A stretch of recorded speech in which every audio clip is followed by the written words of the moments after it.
Test, test.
was. Yeah. Christmas present is going to the government. I was like, oh, all those people who get to pay their taxes. Joining tonight, we are going to call to order the City Council meeting for Monday, December 16th, 2024. Please rise for the Pledge of Allegiance.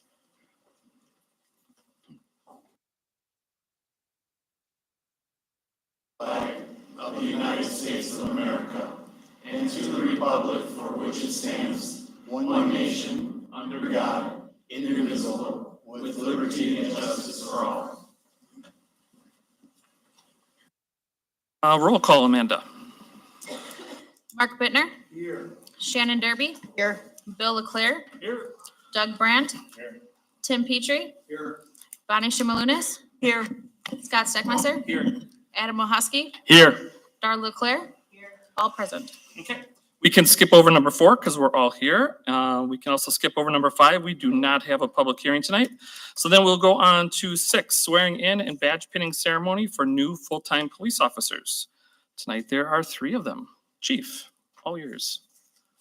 Yes, I'm happy to announce official swear-in of these 3 officers. I know I mentioned it in the past, but just a reminder. We have Alec Hensler, TR native. He'll be coming up. He's most recently been with the DNR for about 5 years. So his lovely wife will be coming up and pinning him. Daniel Stonebreaker, also pinned by his lovely wife tonight. He is a past Two Rivers cadet. You may have recognized him from past events that we had here in town. He most recently worked at MTSO jail. So we're happy to have him back in TR, as well as Alec. And a newcomer to TR, Brennan Daly. He recently graduated Friday LTC, and his father will be pinning him tonight. So with that, Amanda will swear them in, and I'll bring them up, have them pinned by their family, and then they'll come and shake your hands, and we'll have them off working, finally full staff. Thank you.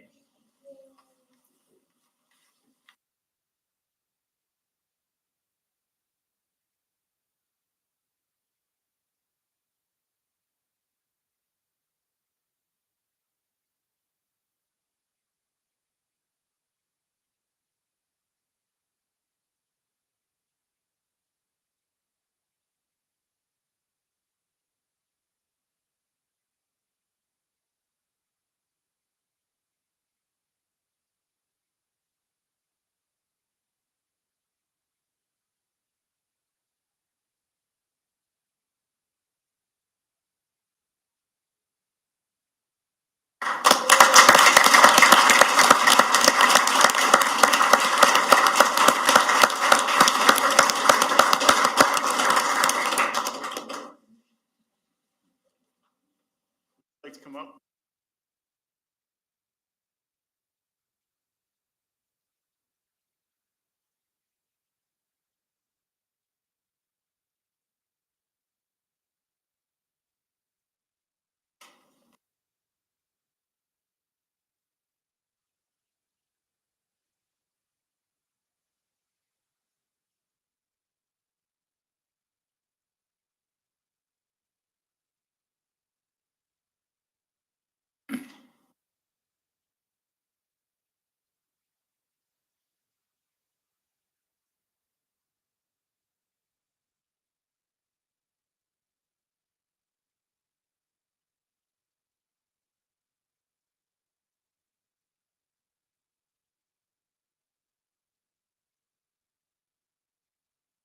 Buck's already standing. But he's sprinting up.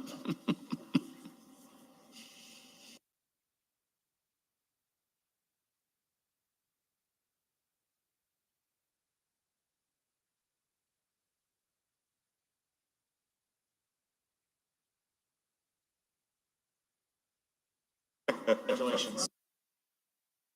Congratulations. Congratulations. Thank you.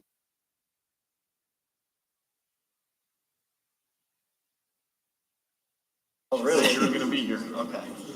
Congratulations.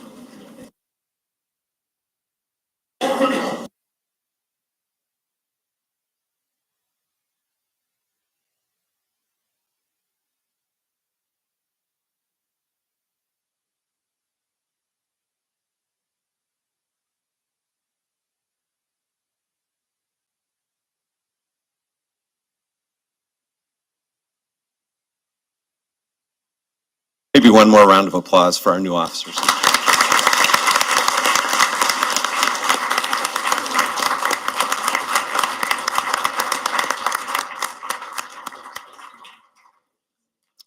All right, we'll give a second for some people who will be leaving, I'm assuming. You know the families who just love to stay, but don't feel bad if you leave. Right, you don't have It's to. okay.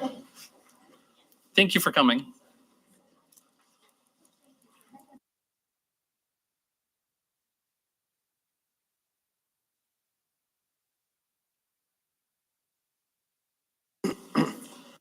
Congratulations.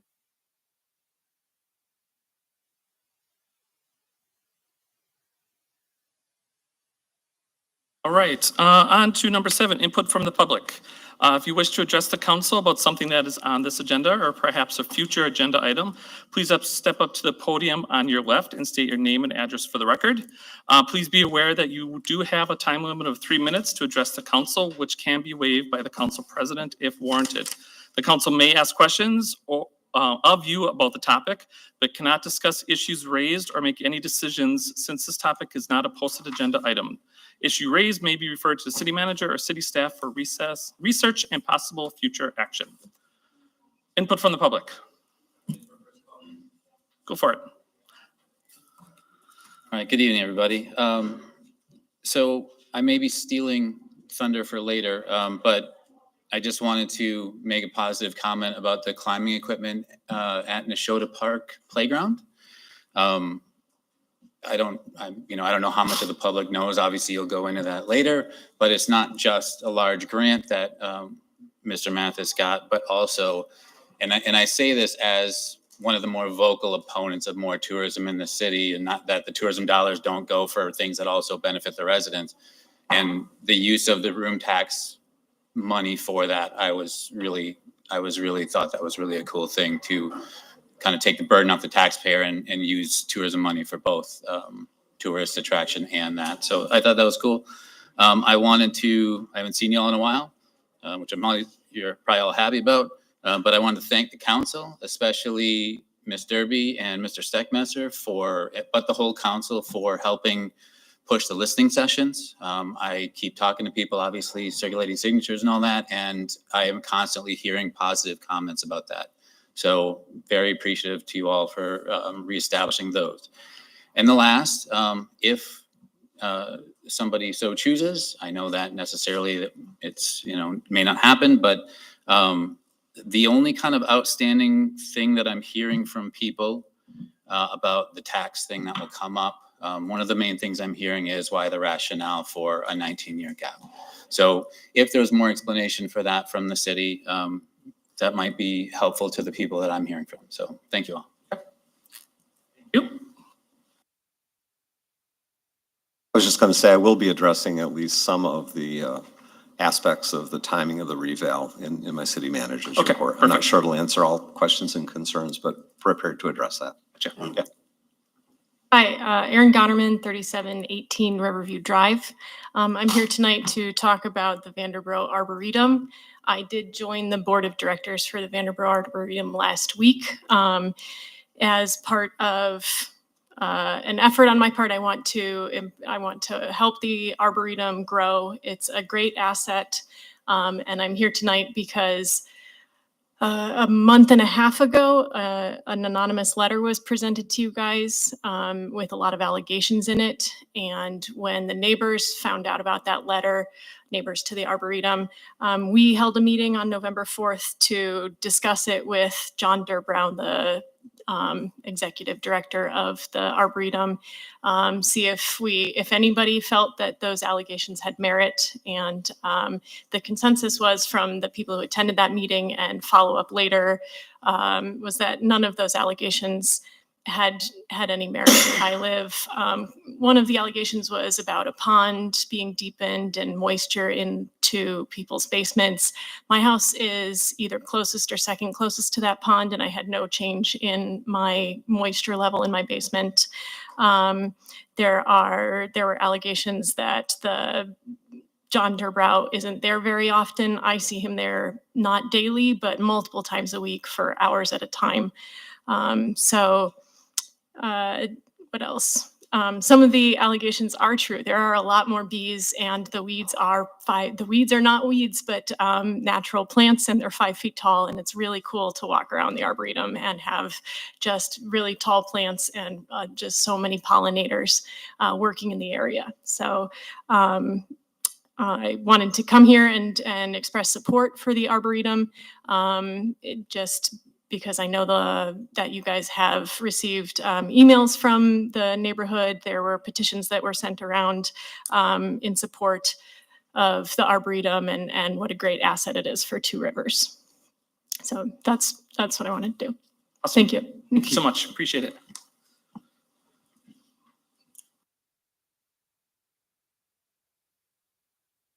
Charlotte Mankey, 1426 Mahogany Run, and I'm here also about the Arboretum.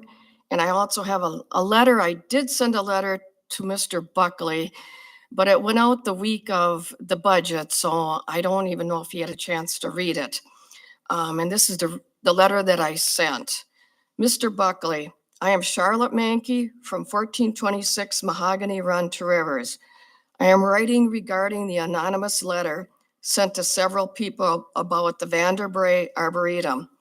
I am one of the condo owners that lives near the Arboretum and didn't appreciate the false statements made in the letter, starting with the part, "You ought to know something from us, the condo owners along the former golf course. Who is us and who are these condo owners? Nobody that I know. And I have been living here since before the Arboretum. I am upset with some anonymous person writing a rude, horrible letter filled with false statements and trying to pass it off as if it was someone from Mahogany Run. Our entire condo association made a sizable donation to the Arboretum when it first started, and I can prove documentation of this. Several condo members, including myself, make personal donations, volunteer for events, and attend fundraisers to help improve the Arboretum. I can provide many names, if needed, about the people who help. I walk there almost every day. This is a wonderful addition to the city of Two Rivers and will bring a lot of visitors to our area. John Durbrow has worked so hard and has a lot of activities planned for the future if we help make them happen. The coward who wrote the anonymous letter obviously has some major mental health issues that should be addressed. That person should not be allowed to ruin our Arboretum and prevent it from going forward. I hope that you share this letter with the city council members. I encourage all of you to visit the Arboretum and enjoy it as much as many members of the community do. In conclusion, let's save the Arboretum and provide support, electricity, and water. Thank you for your time. Thank you. Anyone else?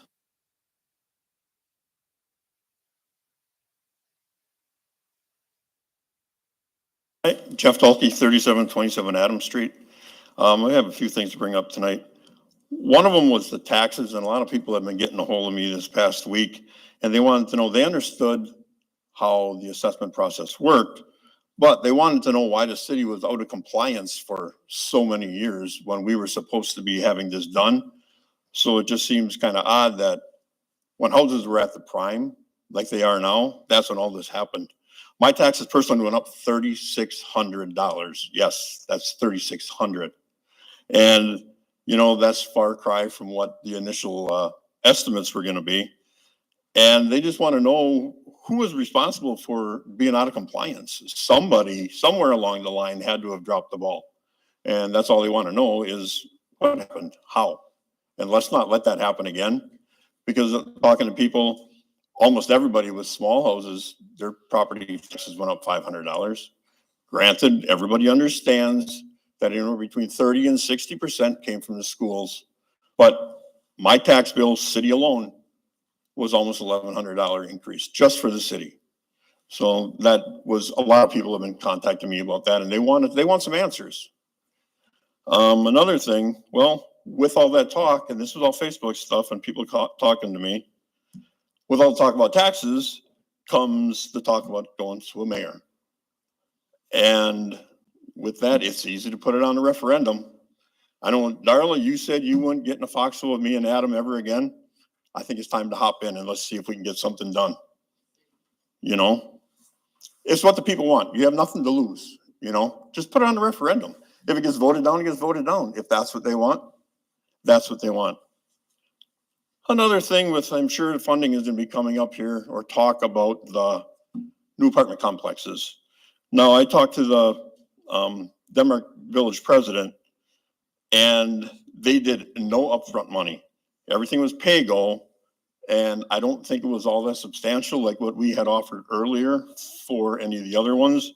I think it'd be a good idea to talk to those people and find out what they actually offered so that we're not overspending.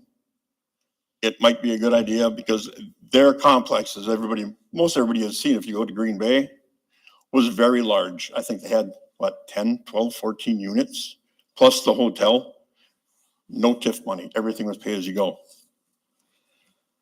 And one last thing, somebody was complaining to me about the new hours, that it's okay to be, you know, the way they are, but they would like to see hours go until 5 o'clock on Friday, even if it meant somebody coming in late on a Monday to work Friday.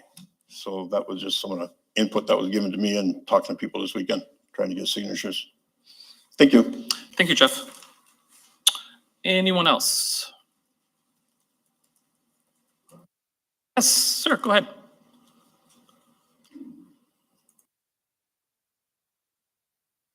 How Could do I you get just somebody to state your come? name and address, Oh, please? Gordon Miller, 3920 Memorial Drive. Thank you. How do I get somebody to come and walk through my house so I can show them it, rather than just somebody from who knows where saying it's worth $320,000? It's just ridiculous. Yeah, Mr. Miller, we could put you in touch with our assessing firm, and again, they can't do anything at this point about your 2024 assessment that appeared on your tax bill. But as far as making arrangements for a meeting with them, a possible inspection of your property, we can, if you can leave your contact information. I'm trying to see who we've got out here in the audience as staff. Cassie, our finance director, she works with the assessors. If you want to give her your phone number or email, we can see that the assessing firm gets in touch with you. Okay, thank you, Yep, sir. thank you, sir. Thank you. Anyone else? Or Jeff, go ahead. I did forget one thing about the taxes. People wanted to know why there were times when their neighbor right across the street, nearly an identical house, was assessed not even close to what, you know, comparables were. And they were trying to understand why. So if maybe somebody could answer that, that would be greatly appreciated, because that was a big topic of conversation. You know, identical houses estimated at 50, 60, 70, sometimes even $80,000 difference. So I want to bring that up because I forgot. Again, I would encourage those folks, get in touch with Accurate Appraisals, call customer service or finance department here at City Hall, because to generally say, why do there appear on the surface to be inequities, there's not a good general explanation. I mean, just as an example, and I heard from somebody today, you and I could have identical basements. Mine has an egress window, so it's legal livable space, finished livable space. That's a whole lot different. And I'm not an assessor, I don't claim to be. That's a whole lot different than if it doesn't, say it's a 70s rec room that only has one access. That can make a significant difference in an assessment. Driving down the street, looking out the picture window in the front, you wouldn't know that. So there are any number of variables there, but those are better addressed in a direct conversation with the assessors. I'm going to mention in my report, and it's not my job as staff, I don't mean to rebut anybody's comments here, but as far as out of compliance, in compliance, as I understand it, the major statutory requirement for compliance on assessing is if the city's assessment ratio is out of whack or out of compliance, In other words, the state does an annual sales study, at least on residential properties. And if there's more than a 10% variance between average sale price and the assessed value in those sales, then that's a red flag. And if you're more than 10% out of compliance for 5 years, well, then you're legally out of compliance. As recently as 2018, the assessment ratio for Two Rivers was 101.6%. And frankly, starting in 2019 through 23, we saw that percentage change by about 10 percentage points a year. This, as you know, the housing market's crazy, 5 years. But as far as out of legal compliance, I don't think we've ever crossed that line because the reval was done within that time period. Now, given the long time between revals, because you think about it, values here, I don't have it charted, but they went up. We had the double whammy for Two Rivers of the 2008-2009 recession, Hamilton's departure in 2011, 2012. We were under assessing by more than 10%. We were out of compliance briefly. That double whammy slammed Two Rivers hard. And again, it wasn't until 2019 that we started a real steep climb. So I'd argue we weren't out of compliance. Was it best practice to go that long? Probably not, because that gross ratio, in my opinion, again, I think could hide a lot of inequities that we're building. But we were not out of compliance during that period. So just thanks. Anyone else input from the public? Okay, see no one else, then we'll go on to number 8. Council communications, letters and other communications from citizens. Yes, Adam. Yeah, go ahead, Adam. I did hear from a resident about some concerns at Anhalt Park. I know Mr. Buckley and Mr. Mathis have both addressed that, or at least started to address that process, so that is being worked on. Obviously, as I think we all up here have received multiple questions on assessments. I did my best to respond to all of them, and with the best information that I had. Obviously, it's tough for a lot of people to understand, and Greg's going to have more in his slides, but I reiterated a lot of the same points that you'll probably see in his slides. Also, a concern about the Unimart property that just keeps coming up, and I think we all received the one letter on the Arboretum. I expect to have a revised agreement proposal on the Unimart property for the January 6th meeting. I'm not bringing it on December 23rd. It's too close to the holidays, but it will be at the meeting on the 6th, consistent with the direction council gave on November 18, I believe it was. Mark. Yes, thank you. I'd like to expand on, I received a letter too from Joe Tick regarding the Arboretum, and it was quite extensive. It had a lot of details. His action was prompted by the November 4th commentary presenting the anonymous letter by a citizen to city council. Well, he denies many of the points in the letter. They had a meeting that they valued the Arboretum as an additional benefit, not only in our community, but they also think it's to our city itself. They went on further that they issued a petition and they signed in everyone who is on the golf course side of the Arboretum, Mahogany Run, signed a petition claiming support for the Arboretum and charging that what was stated in the anonymous letter was fictitious, false, and they were not too complimentary of the author, and the individual would take those steps to issue that. So there's an overwhelming support in that area, in that community of the Arboretum and the benefits it provides for not only their own residential properties, but the community itself. Thank you. Mark, anyone else? Hi, Jen. I had a question about downtown business loans and our rate for, did you get that as well? Yes, and I'm Okay. in the process of responding to that, gentleman. It'll probably go out tonight. Okay. Yep.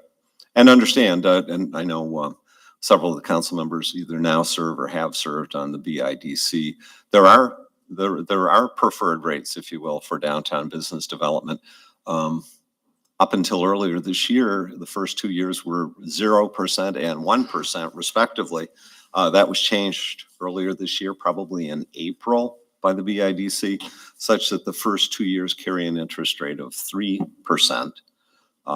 And then it, like all the other loans, after that, it goes to 1 point under prime at the time of closing. So, yeah, I have a response in process on that. I think that came to all of the council. Thank you.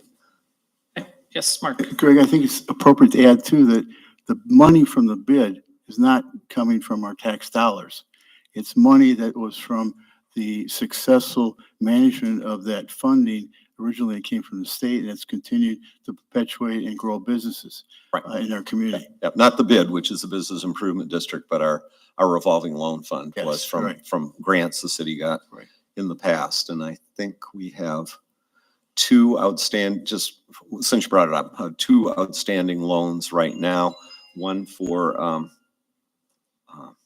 all energy management out at the industrial park, actually Slager Investments, which is the LLC that owns the property, and the other one for TR Properties or TA Properties, which is the entity that owns the real estate for the Hook Lanes and Games. There are also two commitments the BIDC has made this year for loans in the downtown area. We've not closed on yet. One of those is for Violet Inn, about a $200,000 loan on about a $2 million total project. That will close later. I was going to say later this year. Nope, that'll close next year because those monies only come in after a fair amount of private money goes into the project. Similarly, there's a loan that was approved in the fall for Popstart Restaurant Group LLC for $63,000 toward I want to say about a $400,000 project. Nicolay Bank is the lead lender on that. The city loan is $63,000. And folks should understand those on those loans. Typically, they're to a corporate entity, but the committee has always insisted on personal guarantees, a pledge of other available assets. We know the bank usually is going to want to be in first position on the business property with a mortgage, liens on personal property. But typically the loan committee, which council has delegated those responsibilities to, insists on personal guarantees and security interest in any other available collateral, such as if an applicant has net equity in their home, they've got some blue sky above their current mortgage amount, the committee has insisted on that as well. Have we taken losses on some loans historically? Darn right, that's happened. But honestly, I think the BIDC does, which has two council members on it, does a good job of trying to look out for the city's best interest in getting that money back in. More than you asked for, but I think that's good for people to know. Anyone else? Yes, Bonnie. I got a question. Apparently, I can't remember what the problem was, but the one on Sandy Bay, they were wondering if the website was rectified. Was there a problem? It's a vague thing in my mind and I can't remember what it was, but when you That's to the click city's on website? What? No, whoa. Or the realtors? I think so, because whatever the Sandy Bay sign says to go to, and it wasn't working very good. Okay, that I think, yes, that is an issue that's been identified, and I think it directs them to a spot on the city's website that doesn't exist anymore. That's on the phase 2 signage, which has no lots available, but it's still not helpful. There is a new sign in process.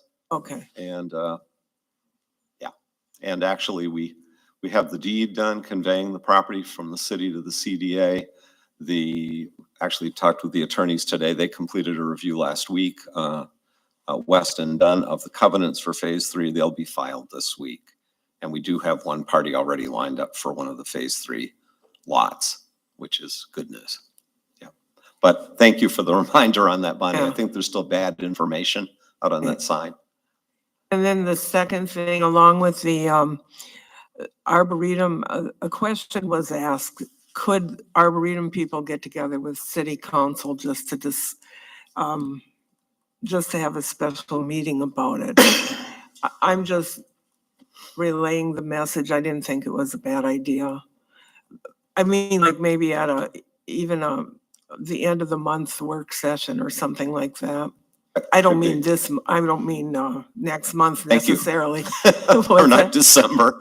Yeah. Yeah, and I guess I would say there's been some outreach to staff from the board, and we may have some dialogue that will be helpful to the situation. Oh, I'm just passing on the. Yep.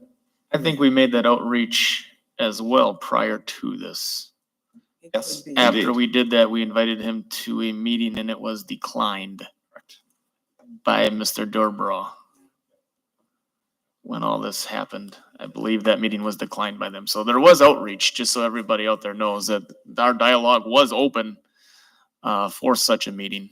And there was a meeting, gosh, I don't remember if it was early in 24 or later in 23, when representatives of the then board did meet at a work session with council, but certainly not opposed to that. I think everyone, I think I can speak for the council in the city.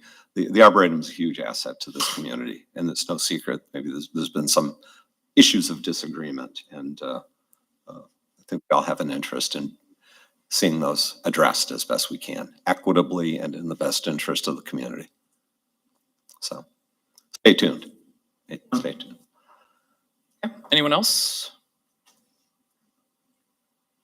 I do have a couple, or maybe just one or two. Don't want to repeat exactly kind of what Adam said, but I was out and about Sunday afternoon all over the city getting signatures and such. And everyone that I talked to was concerned as well about the taxes and the increase. But once we had those conversations and explained to them, like Adam had said, they kind of understood what happened and what's going on. And a lot of them were understanding of what happened. They understand it, and they just realized that some things just kind of go up over time. Some weren't happy, obviously, but a lot of them, you know, by the time we were done talking, it became more of a good conversation that we had about it. Yeah, that was the only thing. I thought there was something else, but nope, that's it. Anyone else? Okay, moving on to number 9, council reports from boards, commissions, and committees. Yes, Adam.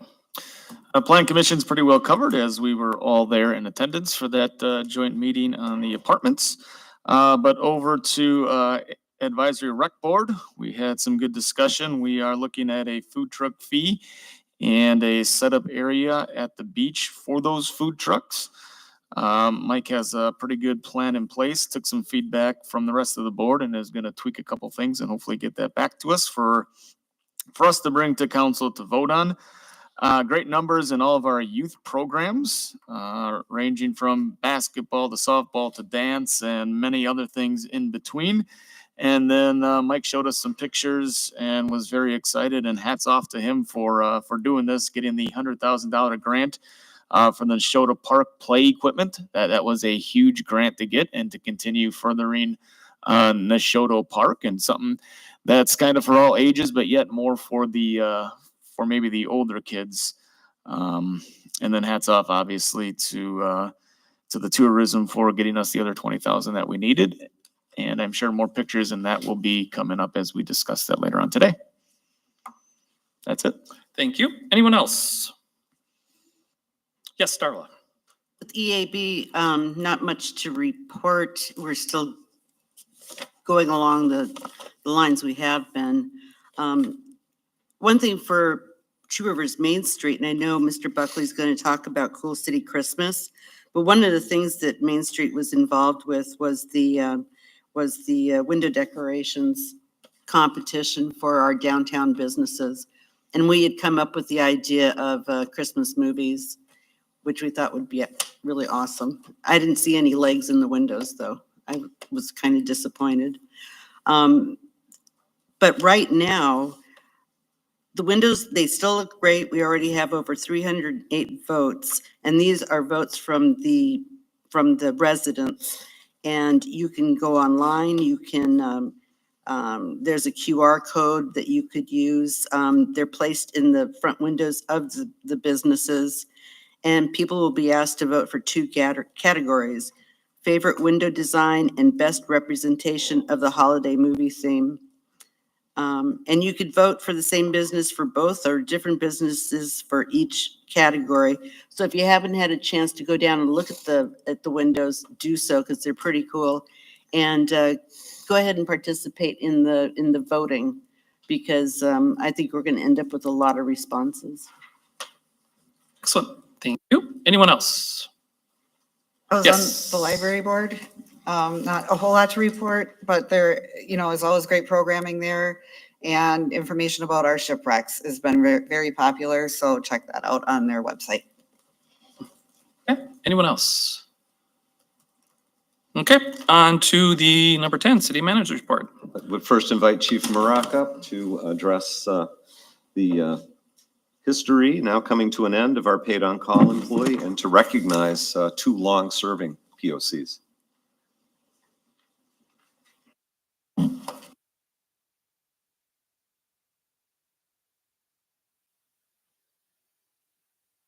Thank you.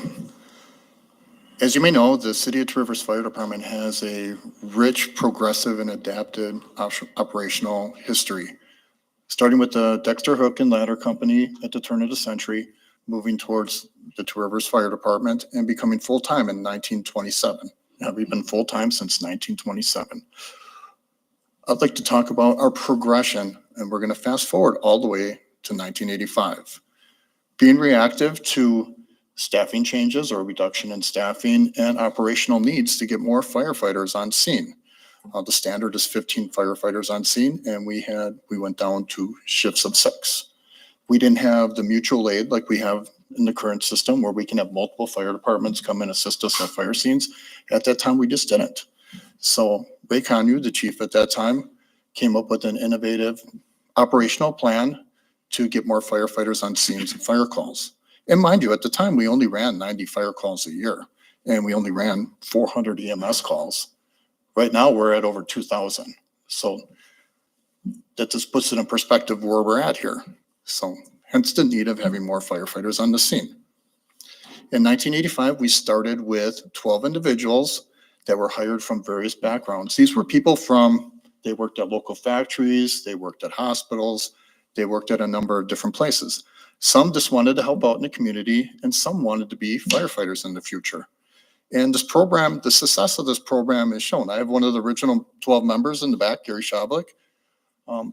It's countless members from this program have gone on to be firefighters, paramedics, full-time, and moved on to other departments. It's been a very successful program. And it's also been a feeder for our full-time staff. I don't have the exact percentage of our firefighter paramedics that were once POC, but it's incredibly high, as Greg knows. We've been using it as a springboard to get people that are from the area into the fire service and get them on our department here, serve the people in their community. So going from 12 persons to now, to 2024. In 2024, looking at our POC program, it's developed into the POP program, which is the paid on premise. Given the fact that we run over 1,800 ambulance calls and we still run fire calls, we run around 200 service calls for our fire department. We need staff that's at the station. So we need staff that are both firefighters and EMTs or paramedics to run ambulance calls. So the POC program has developed into the POP program. We didn't get rid of this program. It's just outlived its operational usefulness for us. We have 2 individuals left, which I would like to honor tonight and express the city's gratitude to them for their years of service. So with that being said, I'd like the first one to come up here, Lenny Lewis.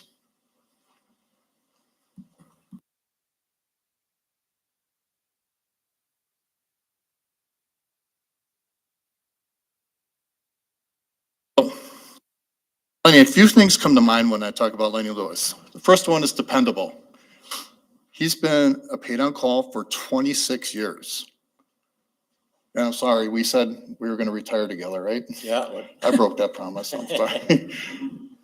But we can talk about that later. But dependable, experienced.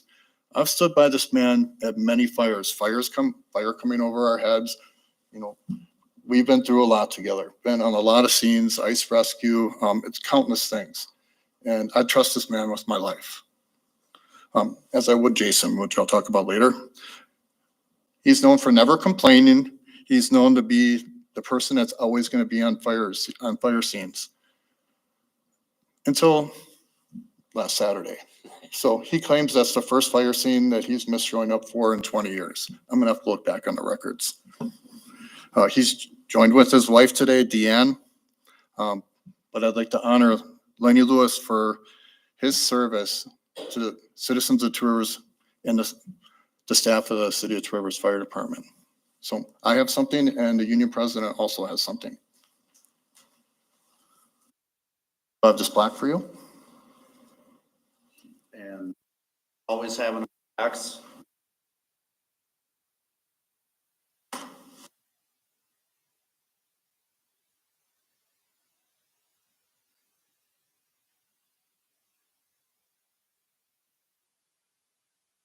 Couple.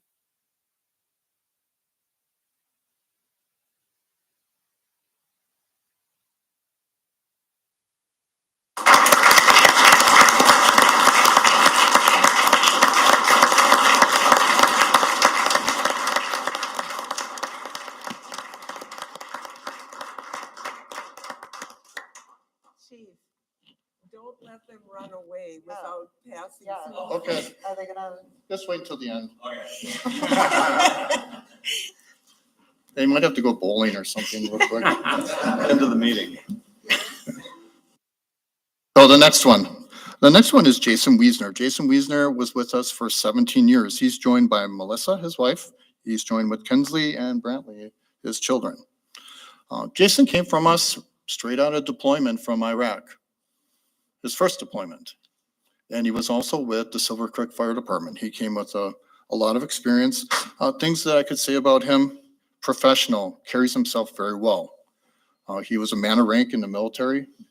And from my heart and from the guys and gals that work by us, thank you for your service in the military on top of what you've done for the citizens, because it's truly commendable. He's known as being competent. He had a great level of fitness, and you could count on him when we needed that on a fire scene or in training. I always knew that he would accomplish any task that I gave to him, and that's truly appreciated. Your willingness to be with us at training every month, your willingness to come in when it's Thanksgiving or another holiday is to be commended. And like I said before, we honor your service not only for the citizens of Two Rivers, but the citizens of the United States and your job in the United States Army. So with that being said, I'd like to bring Jason up here.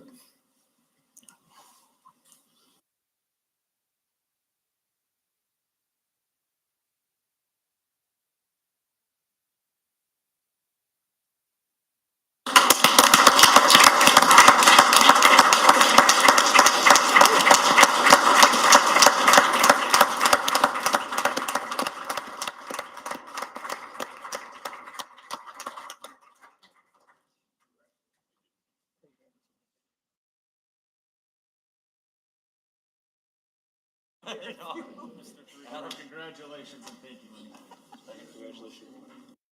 Congratulations.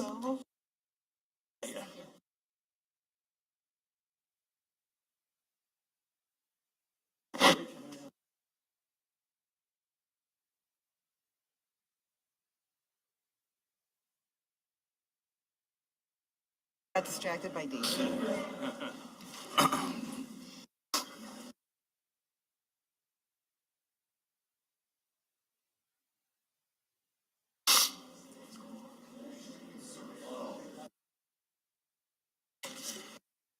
I saw that. That's not you, is it? Certainly the level of respect afforded these guys shown by the turnout of our active duty people, retirees. They've been an important part of the department, so thanks all. Okay, city manager's report. I'll keep it moving. Yep, surf's been up a lot already this winter. There's some surfing off the North Pier. We don't get into that Malibu, the Midwest thing like Sheboygan. That's a little cringeworthy, but these are good, hardy Two Rivers souls that are out there braving the waves. On the personnel front, police clerk, evidence custodian. Amanda, I didn't catch you. Were those interviews wrapped up and? Oh, they are scheduled for. They're scheduled, okay. Starting tomorrow. I had it about right. And starting tomorrow? Yeah, super. City manager, the search consultant was approved by city council on November 18, and they'll be coming back in for either a direct meeting or a Zoom meeting in January with the selection committee to talk about criteria, including how to best engage with members of the community and involve the community in the process, and also city employees and the management team here being an active part of that process. Got a goal of filling that position by July of 2025. City planner, community development position, we're still accepting applications, and we do at least have 1 or 2 interviews that we're going to be holding. So keep your fingers crossed on that one. Exciting position, a lot of good stuff going on. Lot of great community involvement. I'm happy to say our city departments have been a catalyst for this giving community that we live in to help others this holiday season. Brian, you want to come forward and speak a little bit to the utilities annual food drive to benefit Two Rivers Ecumenical Pantry?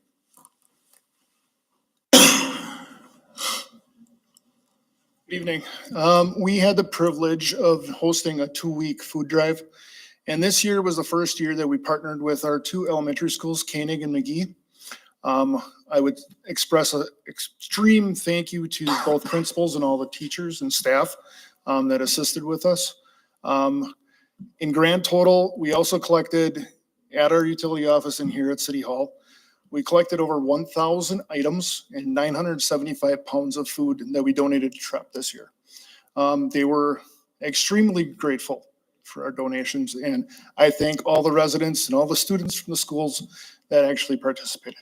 So, thank you. Thank you. Thanks to the utility for great leadership on that. Again, Brian Delman, our electric utility director, for those folks watching at home. The annual community Thanksgiving dinner, interrupted a few years ago by COVID. I think it was resumed last year. We're a little after the fact on this, but over at the Two Rivers Senior Center, 100 people served. Is that right? 108 volunteers. So there was good coverage ratio there, but that includes folks driving the trust car. Oh, thank you. I feel better about that. So maybe it's divide that 108 by 3. Otherwise, they'd be kind of hovering over you, and that can be annoying when your wait staff is hovering over you. So correction, 108 volunteer hours, which is an impressive and more sensible number. But great community service, great time of fellowship and community, and some volunteers who did an amazing job, including wearing their hairnets properly in food service fashion, whether it's up top or on the beard. $2,400 in donations and in-kind giving support this annual event. Kudos to the Senior Center and all the volunteers there. I'm going to pick on, is Chief Minor out in the hall? Nope. Okay. Obviously, this has been a tough year for the police department, especially, and the community with the search and ultimately the investigation and the discovery of the body of little Elijah Vu. Members of the community, the Remembering Elijah Vu Facebook group, organized a toy drive to benefit local children. They contacted the police department, also contacted the family, because everybody wants to show the utmost respect for that little guy that was lost from our midst. And unwrapped toys and monetary donations were collected at the PD, and the pictures say it all.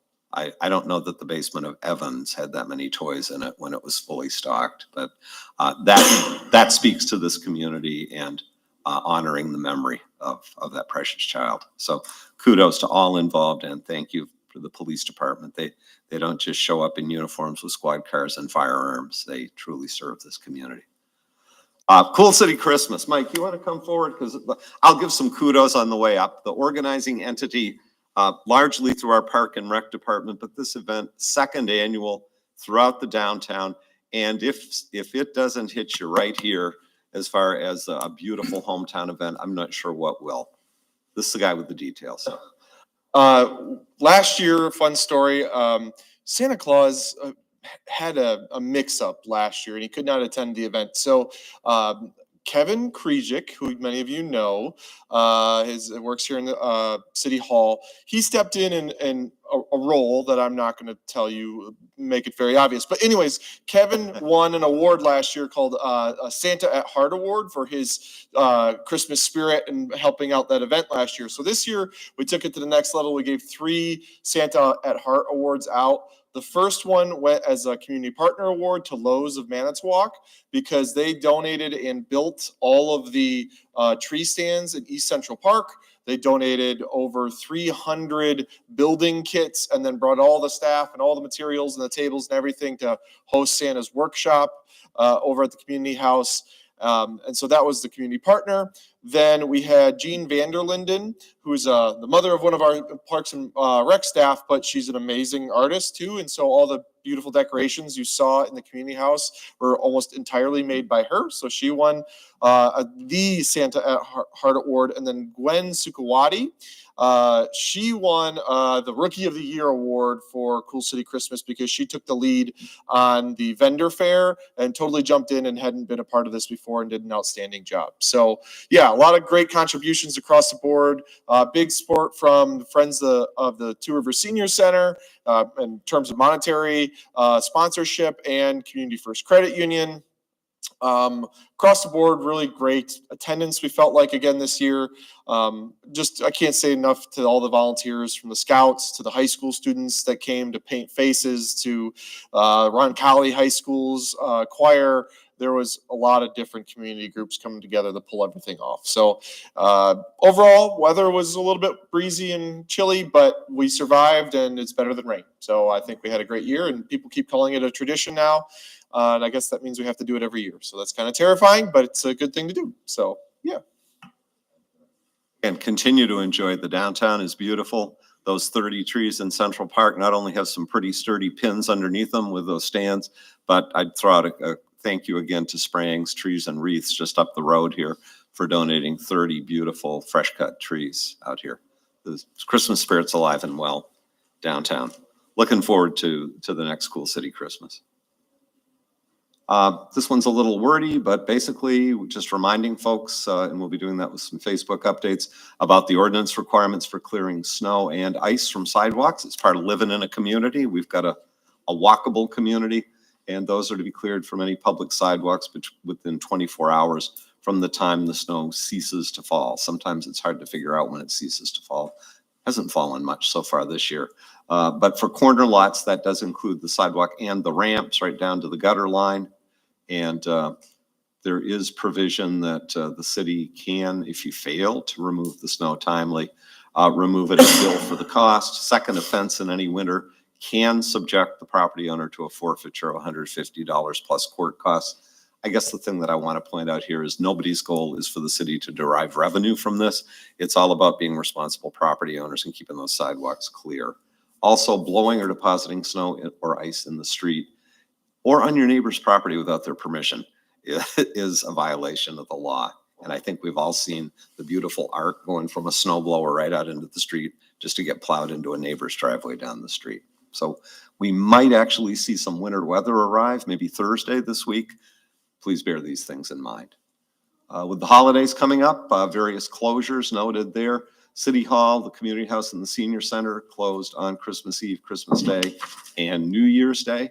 Leicester Library, just a little bit different, Christmas Eve, Christmas Day, New Year's Eve, and New Year's Day. Remember, the library is open on the day after Thanksgiving, one of the busiest days of the year at the library. So they have a little different schedule around the holidays. Also, it being winter, this was courtesy of weather.com from Buffalo, where we know our friends in Buffalo, New York have been getting clobbered, but they have a great football team just like we do. So they're doing good there. Enforcement of the winter parking ban that in theory started December 1 remains on hold, as in recent winters. That enforcement is being held in abeyance as long as folks can park on the streets. Just ask people to keep an eye out on the City Hall and TR Police Department Facebook pages for any updates. And there might be one coming on Thursday. Lead water service lateral replacement. Of course, we wrapped up Roosevelt this year with about 50 LSL replacements. The scattered site contract, so-called, that's happening now in the north central part of town. These are the stats as of the end of last week. 64 public water services, in other words, in the street right-of-way up to the shutoff, replaced.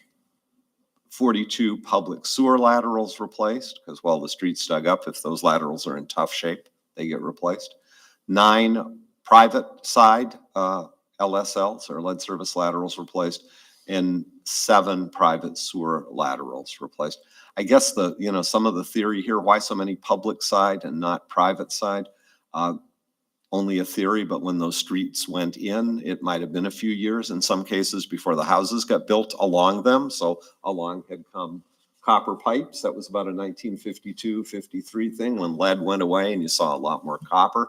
Some of these folks may, over the years, have replaced their old lead services, or more likely their old galvanized services, up to the curb stop with copper, more likely copper, maybe plastic. But in any event, most of the work so far has been public side. And again, this is one of the contracts that Manitowoc County is helping us out, matching the city expenditures of ARPA dollars to make this happen. And we'll be dealing with contracts related to a couple of those ARPA funding projects later on tonight.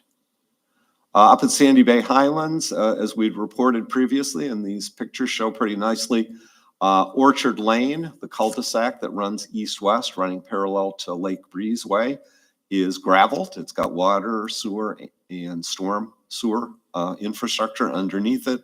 It's graded gravel, and I haven't been out there, but more or less drivable, Matt? Yep, okay. Don't make the city pay for the car wash if you go out there, but more or less drivable.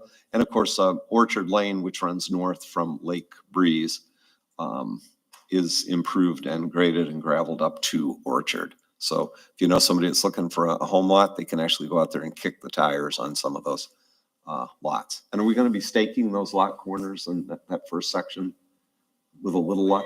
We're hoping to have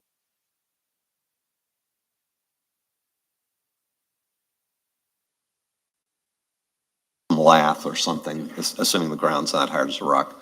So things are going along out there, and again, talking with area builders, there is interest in phase 3. Mentioned earlier by Councilmember Husky and Tyne in public comments.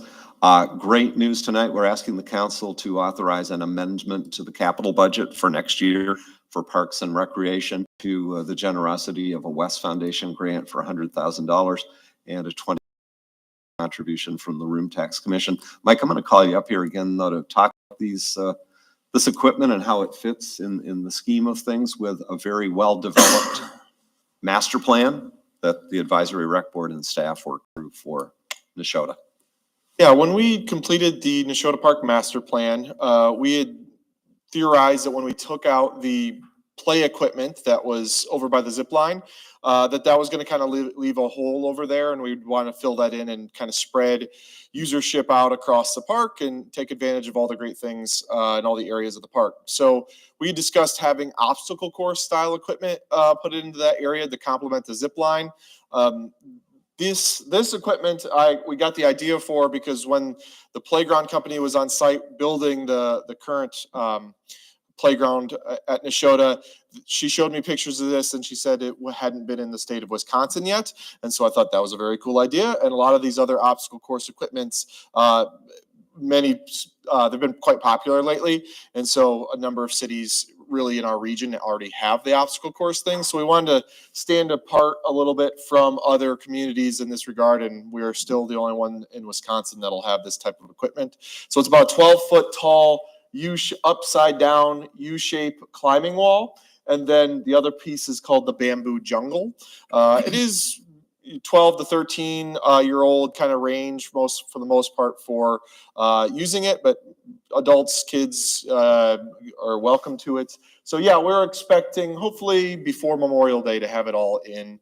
The whole total project cost with installation and equipment is $120,000. So we had all that covered, and city staff will be doing the vast majority of the work on excavation and installation on the equipment. No port in place this time, just wood chips to keep it a little bit more affordable, a little bit more rustic too for that end of the park. I might have overwhelmed Matt with all my project. He think he's figuring it out. So, but yeah. Thank you. Any questions, council members? I'll just harp a little on this. This shows the benefit of planning, sharing a vision with the community.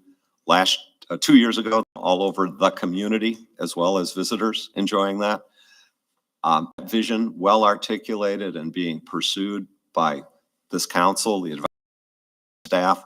That's resonated because this year we're seeing the benefit of a $209,000 DNR stewardship grant. This $100,000 from the West Foundation, $20,000 from the Room Tax Commission. All told, there'll be, and it's not about the dollars, it's about the impact, but there'll be about a $750,000 investment further in Neshota Park this year. And there are plans for other parks in the city this year's budget, the 2025 budget. For example, I saw some discussion online, I go there too, about Riverside Park and the need for improvements. The dollars are there for design work for redevelopment of Riverside. And that's been, no, it's not, I'm sorry. It's, I'm sorry, I made a mistake, but it's in the development phases with grant applications. Okay, so, dang, I thought that was in there. 20? No? Okay. It was originally, but Oh, okay. but we are still actively talking about it. Okay, and- no, and jury will correct. disregard. Jury will disregard. I got a little ahead over my skis. That's right. That was cut. That was cut. Okay. But that's in the hopper. That's in the hopper. I should have left Mike up there, but the city, through the Parks and Rec Department's efforts, did secure a new DNR urban forestry grant. We've got the tree inventory, the plan. Now comes, again, implementation. Ready, aim, fire. And with this, it will involve outreach programs to the elementary school, getting rid of those dying ash trees at the library, planting new trees there, and also probably some street trees. This is in addition to some of the other grant money that's been cited previously for tree planting. And then last, definitely not least, a $3,000 grant from the Packers Foundation to assist in building dugouts at Vietnam Veterans Park and one of the Little League fields. And again, a partnership with our schools, Two Rivers High School construction class and art class to plan, design, and build those dugouts. So a lot of great things happening in Parks and Rec land. Brief update on community and economic development projects. As was mentioned, City Council and the Plan Commission met in joint session last Monday for site and architectural plan review for a 52-unit market rate apartment complex proposed for the former Hanson the Florist site. The current owner of that site was in attendance, along with the developer of their site plan. That is planned unit development zoning, which is tied to a specific site plan. The hearing on that is coming up, I believe, on January 6th. I didn't double check that, but I think that's the date. And there is a draft development agreement for possible city TIF assistance that is out for review by the developer. So the ball is in their court, and we're eager, if this is going to happen, to see it solidify and things move forward. Pretty optimistic on this one. And of course, in the heart of the downtown, construction continues on projects at Sovi's Automotive, their new 3-bay addition, at least the walls up there, and Violet Inn, where I think it's still mostly interior demolition and things going in that big dumpster out front. But investment in the downtown.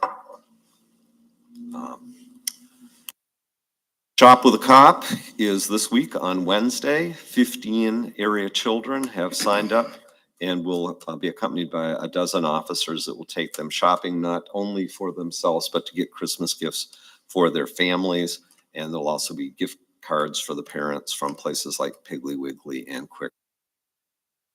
Department as facilitators, the community stepping up in a big way to support kids and families in Two Rivers. The library, they might have one extra day off at the holidays, but they got a lot of great stuff going on. On December 21, next week, Tuesday, Adult Craft, Create Paper Holiday Trees, and then Leicester Public Library flicks White Bird, and this is, they also offer international films for adults. This one is kids.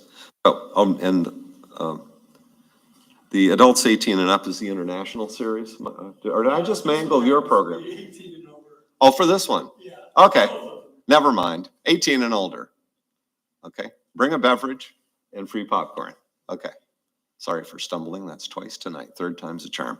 Parks and Rec has got free slow flow yoga class on Monday, December 30, end of the month, hosted by Kathy Hendricks. Information there. That's in the Behringer Room over at the Community House. And yes, 2024 tax bills. This is not an exhaustive discussion, but I did want to highlight, and this is a slide I shared with council back in August. The city has not conducted a citywide revaluation since 1999, so that's actually 25 years in total.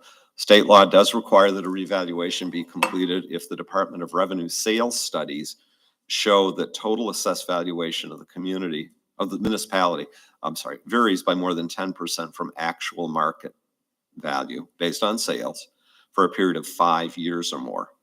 And the graphic at right shows that as recently as 2018, Two Rivers aggregate assessment ratio, as calculated by the Department of Revenue, was in compliance. It was at 101.66%. Sorry for the extra decimal point that wasn't needed there. And it slipped a little in 2019, but still within that 10% range at 96.22%. A little more in 2020 when sales compared to assessed values showed that aggregate assessment ratio at 92.66%, still within 10%. 2021, 22, 23, and 24, which was the reval year, we saw that assessment ratio drop by about 10% each year. And that, I think we'd all recognize, meshes with what we saw in the area real estate market, what we saw reported on the real estate market statewide and nationally, as we have a housing shortage that's ongoing in most of the country. Market demand exceeds supply, and when that happens, the market responds. There may be other local factors that come into play. I can't cite those exhaustively, but in any event, that's what's happened. And that is what prompted the need for evaluation in order in compliance with state law. Could it have been done sooner? Yes, it certainly could have. Was there a gun to the city's head as far as thou shalt do a revaluation based on assessment ratio? No. So that's. Of course, people got notice of their change in assessment. I believe it was in August last year. There was the opportunity to come in for open book, so-called, to sit down with the assessing team from Accurate and discuss assessments. 68 people came in for open book. I don't have any stats on it, but I think a good percentage of those came away feeling that they were listened to, and there were, in some cases, adjustments made. Then came border review, and I'm sorry, I don't remember, but it was in the single digits. We had two folks show up for that. And again, those were the opportunities to appeal the 2024 assessment. There will likewise be open book and border review for 2025, sometime next summer. I would point out, though, that in the meantime, certainly property owners can reach out to Accurate Assessments and be talking about their assessments before that, because gotta have a little bit of time. I mean, they made themselves available to anyone that reached out, but if you feel there's a palpable error or something that needs to be addressed, or have those questions about comparables, they should be able to address those for you. Understand too, a lot of how the property tax system, our assessing, and our budget, frankly, in property taxes, and the way they're handled is dictated by state law. You know, I heard from folks and saw some posts this past weekend about maybe modifying the installment payment options that are available to people. Well, and I don't say this to rebut those, but first of all, for anything to be effective for 2025 due dates, it would have had to have been passed by August 15 of last year. That's state law. State law also sets parameters saying the first installment has to be paid by January 31, which is our deadline for the first installment here in Two Rivers. At least 50% of the bill has to be paid by April 30, and it has to be paid in its entirety by July 31st. So while you've got some flexibility within that 7-month period, I guess 6 months after the end of January, it's not a lot. And I think, Some of the ideas out there are great. What if people could have an annual, a budget basis where you do it monthly? State law doesn't allow it. And by the way, council members will recall one of the problems there is over 40% of our budget is state shared revenues, and over 90% of that arrives in a payment in November. So if the state was to change how installments are handled, it'd be kind of nice if they'd address how they, because they got a lot of money right now, you might have read, they could share that money more evenly over the year with the city. Likewise, there is a god-awful interest rate penalty that applies if you fall delinquent on making that first installment, on paying at least the amount due in that first installment by January 31. Your entire balance outstanding after that point is considered in arrears, and a 1% per month interest penalty applies going forward. We did not dream that up locally. I know we've had discussions in the past with our legislators. That's in the law, and it's ugly. Frankly, it's ugly and it's unforgiving, but that's Wisconsin state law. So just not to pass all the responsibility. Nobody likes property taxes. Nobody likes it that you can have two households that maybe require the same amount of city services, et cetera, maybe have the same ability to pay, but we base that property tax bill by law on the market value of that one asset, your house. And if you take really good care of your house and it's a stellar property, you may end up with a higher tax assessment and bill than someone that has a lesser standard. We could probably all stipulate that sucks, but that's the system that we have. And it might be, we've heard it from the League of Municipalities and other groups. Wisconsin is arguably way overdue for a serious dialogue about how we finance government. And there are probably better ways to do it. All I'll advise is good luck on that in terms of political dialogue. We can always hope. We have a big surplus that nobody can seem to agree on what to do with. I had shared this slide on Thursday, I think, of last week, noting, that there's the assessment, and yes, the city is the entity that's responsible for assessments, just like the city is responsible for sending out the bills on behalf of all of the entities. But that final tax bill that you receive is in part based on your assessment. It's based on rate. The rate is in turn based on the amount of property taxes the governing body, whether it's this council, the Board of Ed, the county board, or the LTC board, authorizes. And what we can say with a straight face, and yes, we've talked about this before, is the revaluation and a considerable increase in the assessed value of the city does not, in the 2025 budget, result in one dime of additional levy money flowing to the city. This is TIF out. I'm not talking about the TIF districts, but for city operations, city general fund, library, and debt service. Those are the three places levy dollars go. Zero. And you see there the amount of the levy change from 2023 tax bills to 2024 tax bills for each of the entities. One of them kind of stands out as being the lowest. No criticism intended. Actually, LTC, the county, to an extent, the school district, they would all be going up simply because Two Rivers property values are going up faster than the rest of the county. And those multi-jurisdictional taxing entities have to base their, have to spread their levy based on equalized value because everybody's at a different assessment ratio from one town or city to another. So great, we did that for the 2025 budget, but and I'm not crowing about this, but I think it's important for your constituents and taxpayers to know. Let's look back 5 years.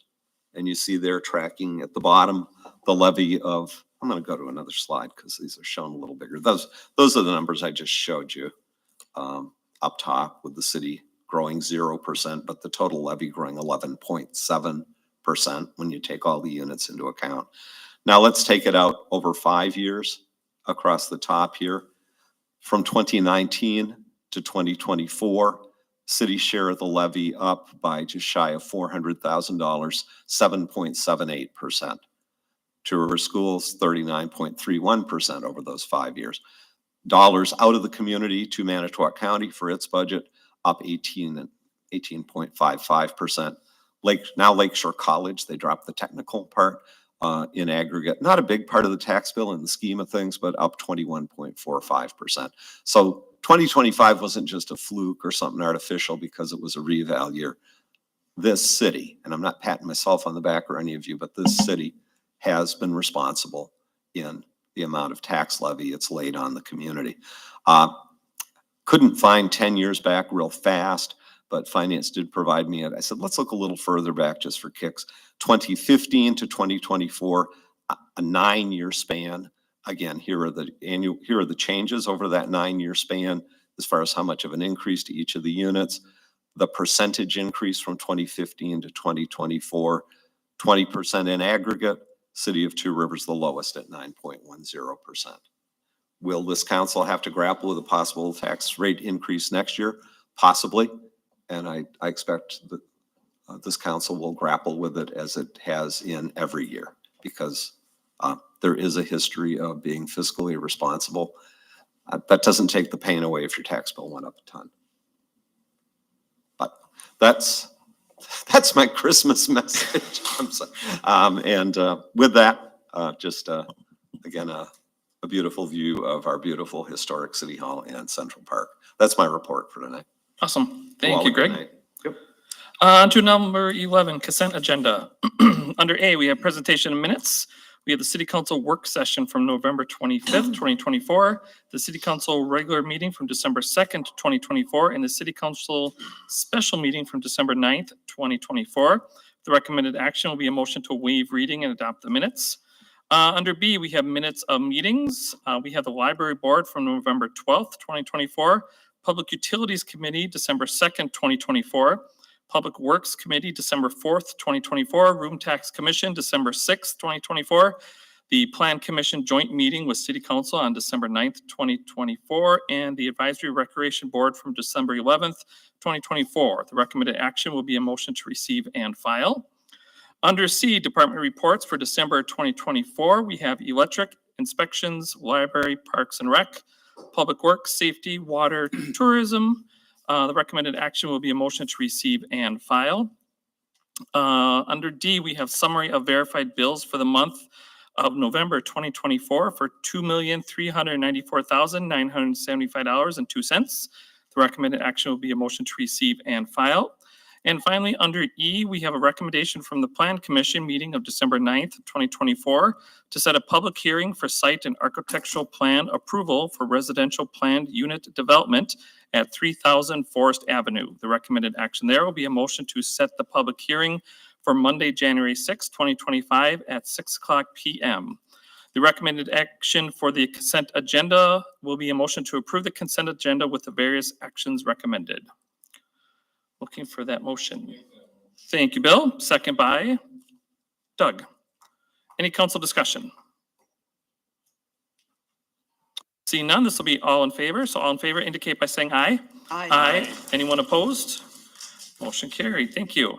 On to 12, city council formal items. Under A, we have the resolution amending 2025 Parks and Recreation capital budget to account for new Neshota Park playground equipment to be funded with grants from the West Foundation and the city's Room Tax Commission.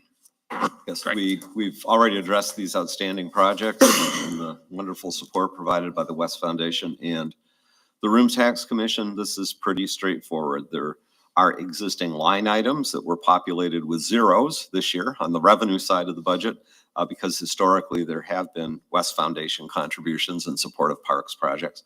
So that would that line item as identified would go from $0 to $100,000, and then transfer from other funds is because it's coming out of the room tax fund, the tourism fund. That's why that would go from $0 to $20,000. So $100,000 in on the revenue side of the capital fund, and then upping authorized capital improvement projects by $120,000 as well. Very happy to recommend approval by the city council. Okay. Looking for the motion. Thank you, Mark. Second by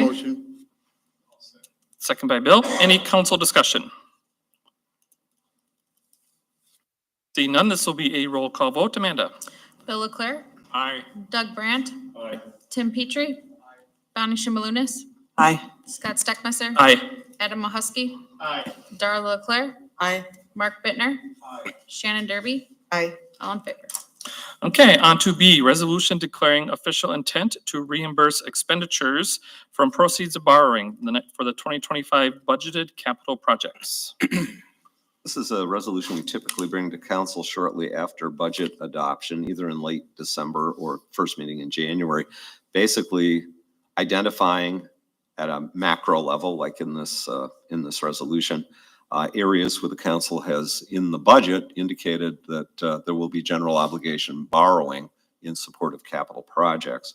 While we expect to move pretty quickly to get together with our financial consultants from Baird at Personnel and Finance, probably at a January meeting, and get the wheels turning for our 2025 borrowing, this resolution is good to have of record in that it identifies these projects. The list may change as it gets refined.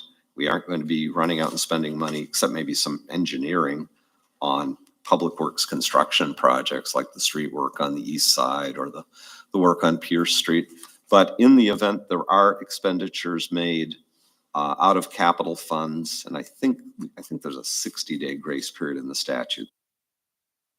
This at least covers the city in that there's been a stated intent to reimburse from proceeds of borrowing. So it's good to put this marker down. So if for some reason, say a borrowing was delayed, we don't sit here, this is kind of my layman's explanation, we don't sit here and say, oops, we spent that, we didn't borrow timely. So it's not a mandate to spend, but I do expect we'll be back shortly with the borrowing parameters resolution. So would ask for council to approve this evening. Okay, looking for that motion then. I'll make a motion to waive reading and adopt the resolution declaring the official intent to reimburse expenditures from proceeds of borrowing for the 2025 capital projects. Thank you. I have a second. Thank you, Shannon. Any council discussion? The only other geo borrowing item identified in the budget as a potential borrow would be for the upfront element of TIF assistance for that 3,000 forest project. We don't have a development agreement there. That's not going to be part of our initial borrowing. That can come back to council if and when we have that project going forward. Yep. Anything else? If not, this will be a roll call vote. Amanda? Doug Brandt, Aye. Tim Petrie, Bonnie Shimalunas, Aye. Scott Steckmeister, Aye. Adam Mahusky, Aye. Darla Leclerc, Mark Bittner, Aye. Shannon Derby, Aye. Bill Leclerc, Aye. all in favor. Thank you all for that. On to C, action setting city council community listening sessions for 2025. This was something that the council president had suggested to council. It was discussed, I'm trying to remember, the last regular meeting, recently discussed, and there was some input back from legal counsel regarding being cautious with it to, seek community input. Clearly, these will be less than quorum meetings of the council, but the council expressed an interest in getting some guidelines or rules, which our city attorney, Sean Griffin, can address tonight. Recommendation would be for the council to consider adopting these rules. Whether you want to talk about dates tonight or maybe, get the calendar out at the work session next Monday. I think the sooner we can get these calendared and out to the community with dates, times, locations, the better. But I'll leave that to you as to how far you want to go on those logistics. But teed up tonight, and Sean can address any aspect of it, is a pretty comprehensive policy that would govern those meetings. So when we're talking about open meetings, we want to be cognizant that we are, or I guess any meeting that could contain members of the city council, we just want to be cognizant that we are staying in the bounds prescribed by Wisconsin open meetings law. So in furtherance of accomplishing that, we think that the most prudent way to engage in listening sessions while keeping apprised of open meetings laws would be to only have 2 individuals present at a time.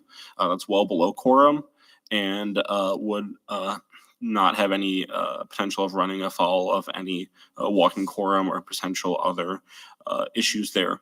We would request additionally with that like any other meeting, there be an agenda published, and that there be a formal call for public comment.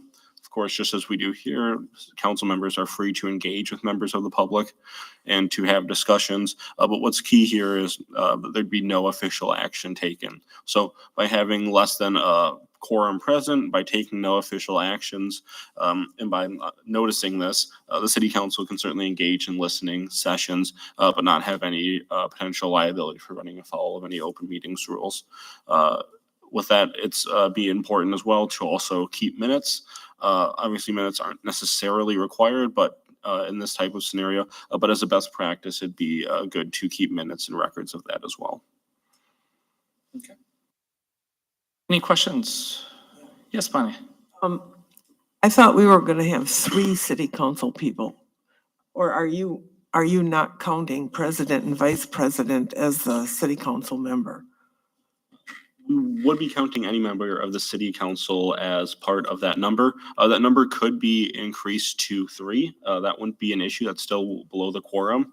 But the direction that we thought would be to limit that as to a lower number. If it's the council's decision to amend this to 3, that would certainly be permissible. But going above that would have the risk of running into a negative or walking quorum potentially, but I don't see any issue with if the council wanted to amend this to 3, but keeping it 3 or lower would be probably most effective in eliminating the chance that there's any negative or walking quorum. Do mind? I have quite a number of questions. The attending members shall not discuss topics was one of the, it was on page 83. Brought up, and then, so that just sounded so odd to me. Oh, we're not supposed to discuss what's brought up with other city members, other council members after the meeting. Is that correct? Not in a forum that would constitute a quorum of the city council. It's certainly permissible for members of the city council to have discussions of matters of city concern.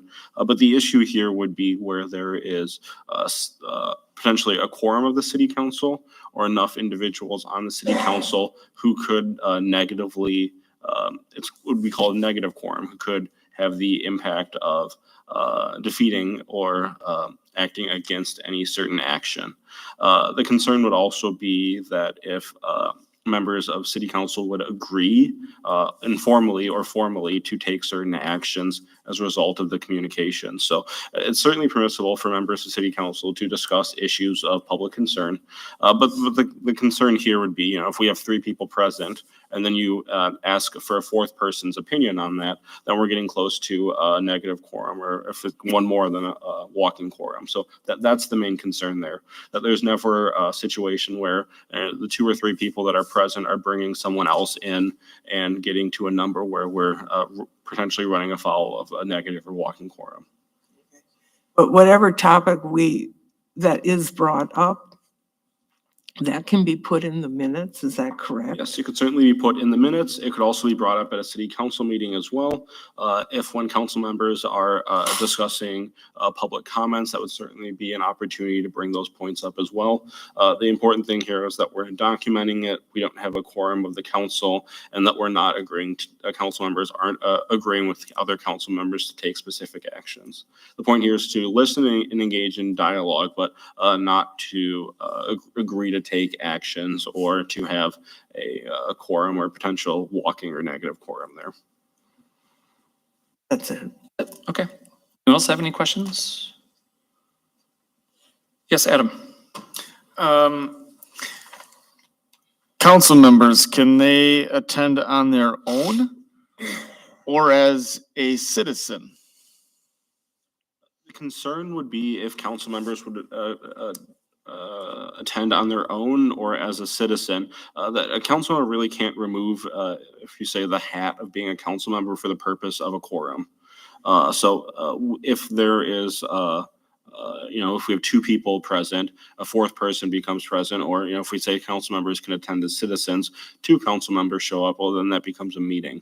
So that would be the concern there, is that if we're having more than if we're having 4, if we're having 5 people present, that we're running into the issue of where it could be constitute walking or a negative quorum. So the in preference for this, in order to minimize that liability as much as possible, would be to have just simply 3 or fewer members of the council present in any capacity.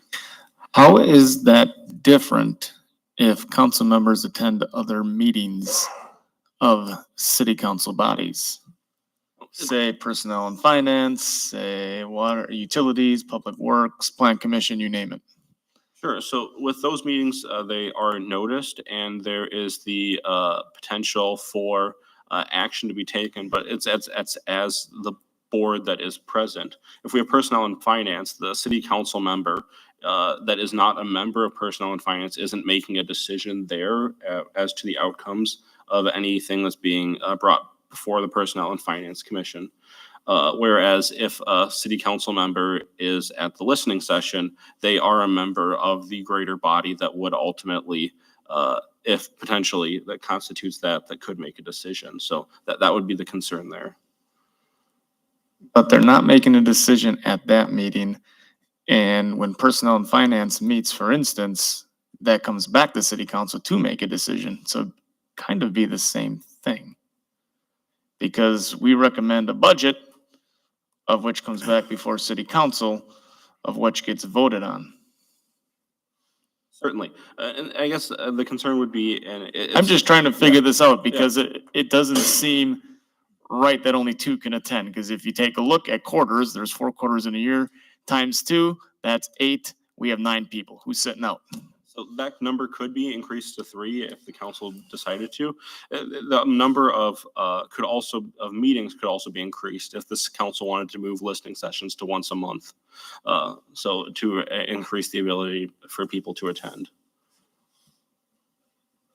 I guess I still have a hard time wrapping my head around that. If other council members show up versus any other meeting, I don't Could I see ask, that. if Makes sense. city, let's say extra ones came and they were just observing, would that be more acceptable? In other words, they would not enter into discussion.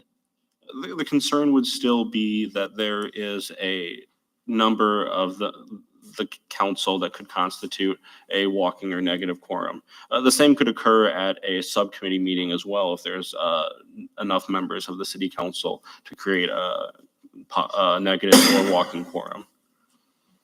So then we shouldn't attend those other meetings? I'm just asking. I want, I guess, more clarification. There would be a concern if a majority of the council were to show up to a subcommittee meeting that was not noticed for the potential for a majority of the council to be there, or a number of the council that could take action to constitute a walking or negative quorum. So we've had that and we've encouraged that from We other do council have- members in years past. I remember sometimes there's been 5 The plus. easy way to get around that, and we see a lot of municipalities doing the same, is to notice the potential that there's going to be a quorum. We do.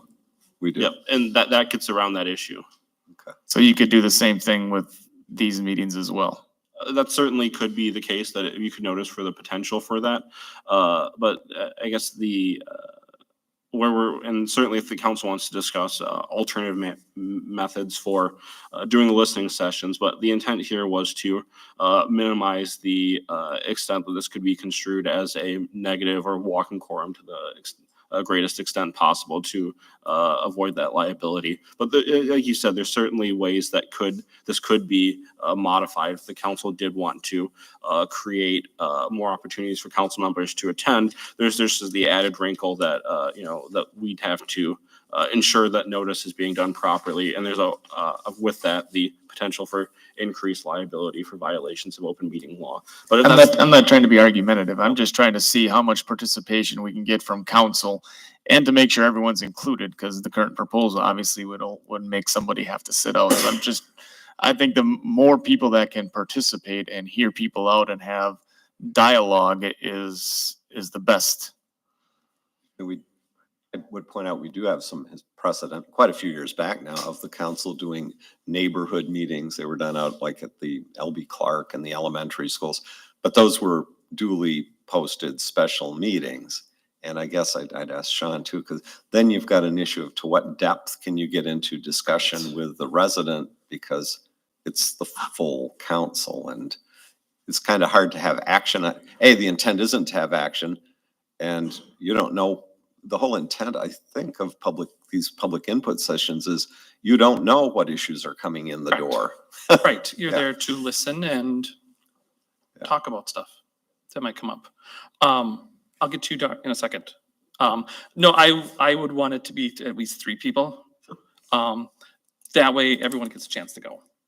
And I think and that might have happened between translation or whatever, but yeah, I think it's important for 3 people to be there. The only reason why I had said to have the president there or the vice president there was to take some of the burden off note-taking and stuff like that and running the meeting. But I don't care how it's made, just as long as we're not violating any open meeting laws or anything like that. Certainly. And then for occurrence of this, was there any feedback on quarterly, or is there interest in having this more than quarterly if we're discussing tweaking this? Yeah, I'm thinking quarterly yet, unless anyone else has any other thing. But I think we all have stuff going on that I think quarterly would be good. And if it's something where as we go along and we just have so many people there and not enough time, then potentially maybe halfway through we look at doing it more often or something. But I think to start with, to see how the turnout is, I think we just stick with quarterly. Carl, go ahead. You're good? Doug? Yeah, I kind of thought that the whole premise of this was that people weren't intimidated.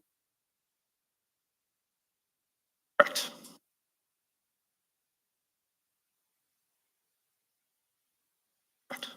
Yes, I think that was, the intention. And to have it at places not necessarily here, not televised, but like at the library, the senior center, that type of stuff. Yes, Mark. I agree. I like the idea of 3. That gives an opportunity for more involvement. Shorting one council member in a year.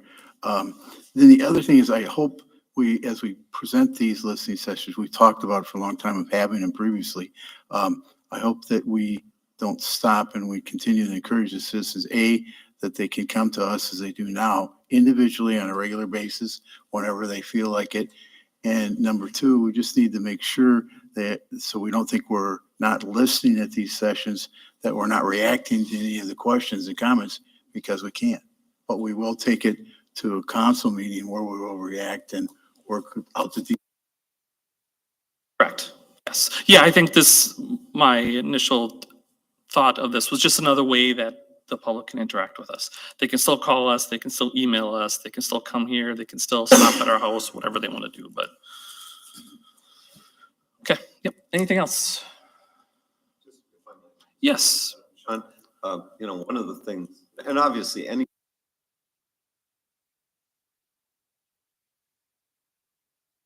kind of you to pick.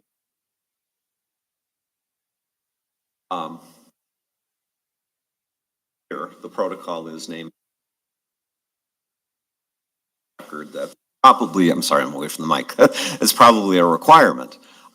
Sometimes, certainly you hear it in one-on-one discussions, and it might be the case here. Someone might say, I think we really could use an ordinance, council members, to address some problem.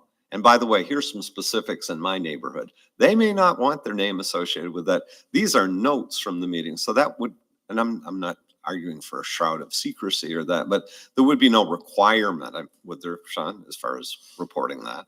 No, I mean, when we talk about minutes for these types of meetings, the state statutes on what needs to be included, just generally for meetings, is very minimal. It's official actions of the city council. So with this here, it doesn't need to go into the point where if individuals don't want to become part of a public record, this isn't necessarily a place like city council where everyone would need to approach the microphone, state their name and where they live. It would be intended to be less formal than that. And because there is no quorum, because there is no posted agenda of the topics being discussed because there's no official action being taken. The concern is substantially diminished if individuals don't wish to become part of the public record like that. It can certainly be more of a casual conversation because those steps are being taken to make this, as much not like a meeting as it can be. So there would be notes from the meeting that one or on a tag team basis, the council members in attendance prepare. Minutes or notes would not necessarily be required. That'd probably be a good practice to document what happened in furtherance of making these more effective. And if individuals wanted to request the records to see what happened, that could certainly be a reason to create the notes. But if there's no formal actions being taken, then, state statute says, okay, then we don't need to create that record.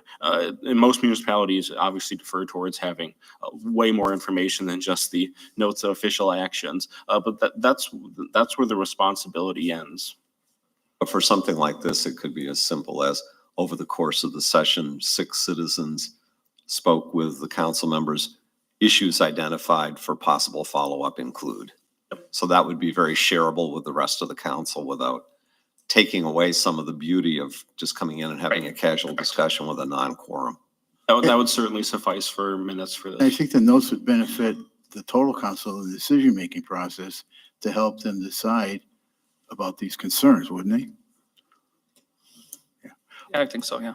And the other question I have, do we run any risk by not identifying the participants who are speaking or not getting people from the community? I doubt very much that happened, but how do we sure, if we have 4 of them a year, how do we sure that everyone is a resident of Two Rivers? That's a good point. And certainly individuals do not have to be residents of Two Rivers to show up to a meeting like that. I guess I don't have from a legal perspective a great advice there. You could certainly ask that people identify themselves, but if you don't want people to identify themselves, then that would certainly in this case be entirely voluntary. And if we don't write it down at the meeting themselves, then that's a safeguard to ensure that they're citizens. If they identify themselves, we don't make record of it, and then at least that might solve that issue. So that's certainly what if that would be the preference for council to conduct meetings in that way. There's no requirement to take notice of everyone who's there, but I don't think there'd be any prohibition on the council inquiring as to whether an individual is a member of the community or not.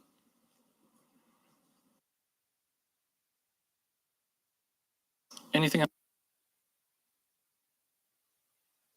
Yes, Yeah, in that respect, we've had, I wasn't a member of the council at the time, but I've seen state even subjects.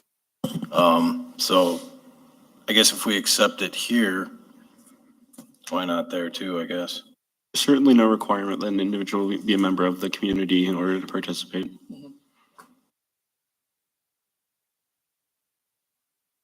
If we're gonna keep it less formal, then we should not have them announce their address, even if we don't keep it on record, just to not intimidate or because we want to make it more comfortable for people to voice their opinions and concerns. So then if they don't want to state where they live, I like that better. Make it They as at comfortable least- as possible. I'm sorry. Could we at least get their general area where they live in the city? We could. Like I live on Roosevelt, and I'm not going to give you my name or my address, but at least you know where I'm talking about. I like it Shannon's way. Not ask. I think asking that kind of stuff does intimidate people and saying, retribution, all of a sudden they got my name, my address, or even they know the vicinity of where I live. Maybe it's a dead end for all, I think less formal is better. We can take notes if they have a specific question about their neighborhood, and obviously then we would know their general vicinity if they wish us to know that. But I would assume or presume just not ask. And it might be that maybe they have a question and they want us to get back to them. They may give us their name and address at that point or phone number. Or email or whatever. Email or whatever. So fair amount of normal human interaction. Yeah. Just introducing yourself, but if you're not comfortable doing it, you don't have to. Correct. If they feel that they want to and need to, go for Absolutely. it. We can certainly take it. Right, yep, absolutely. I agree. If there's an issue within their neighborhood that they want to discuss, then like, I'm pretty sure everybody knows I live on 24th because I was very vocal about 24th Street. So I was fine with that. But if people, if it relates to their neighborhood and they want to bring it up, fine. But if they don't, I'm fine with that, just anonymity.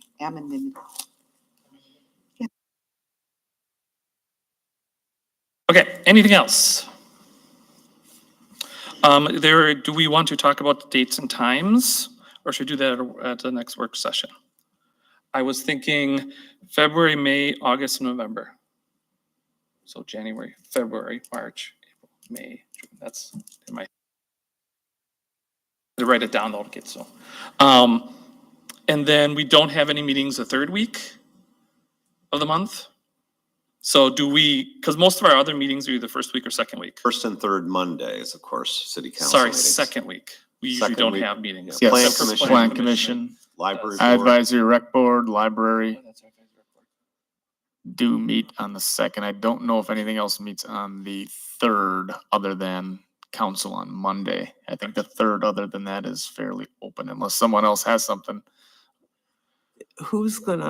Are you gonna put this together, Scott? Yes, I will.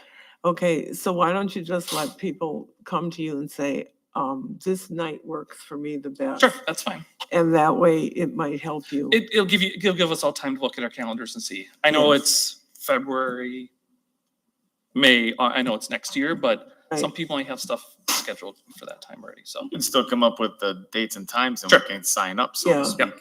Yeah. How do that's- Wednesdays look for people? I'm thinking middle of the week. Not good for me, Just but, Wednesdays, yeah, Mark? There's so many important issues, but there's so many small details. Yes. Public, maybe we'll let them know it's February, May, August, and next work session, we'll have the names, the times, the locations, and all the numerous required details to make this thing work, and that might be a good thing for us Sure. to have as a goal. Yeah, exactly. And then that would be the intention, so that Okay. we can, All right. Maybe bounce it around. Maybe like the first one's a Wednesday, the second quarter's a Thursday. yeah, because maybe people can't come Yep. on Wednesday nights. Yep. Maybe they can Thursday nights. Yeah, we could do it on the weekends too. If people are going, yeah, yep. Not to be a pest, if you want to identify a date, time for the February meeting, we have a utility insert newsletter that goes to press tomorrow. Not to put pressure on. There you I don't know, but again. Make a date. February 12th. It's a Wednesday. At 6 o'clock.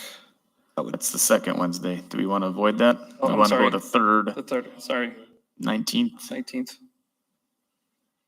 because then we know no one has meetings in the middle of the week. At the library. Putting Mr. Dawson on I'm the putting him spot. on the spot right away. I don't have my schedule. Okay, You'll have to contact me. Okay. What you're interested in, sure. and we'll see what's available. I'll shoot you an email later tonight and I'll copy you on that, Greg, so that if it doesn't work, it doesn't work, and I'll let everyone know. But we'll tentatively say February 19th. Even if it comes down to, it's February 19, it's say 6 PM, watch this space for more Sure, details. right, Somebody can at least exactly. put it on their calendar and they know it'll be in town. Yep. Did you folks tonight, I'm sorry, but one other thing that comes to mind, there'll be more details probably in the future, but is the intent if it's 3 council members that, how do I say it? First dibs would be the president or vice president to be there plus 2 other council members. That's still, even if the president or VP attended every one, that still leaves 8 slots to I be think it filled was, by. my intention was the president or vice president would run it just like we do council meetings. Got it, okay.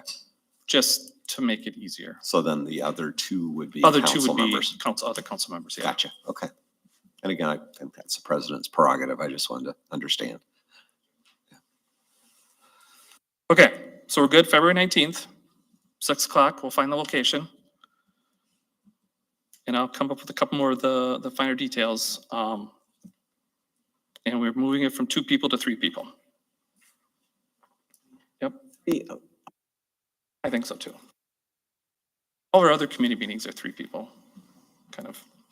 Anything else? Yes, Doug? If you really want to get crazy, you could always do a table at the farmer's market on Saturday too, right?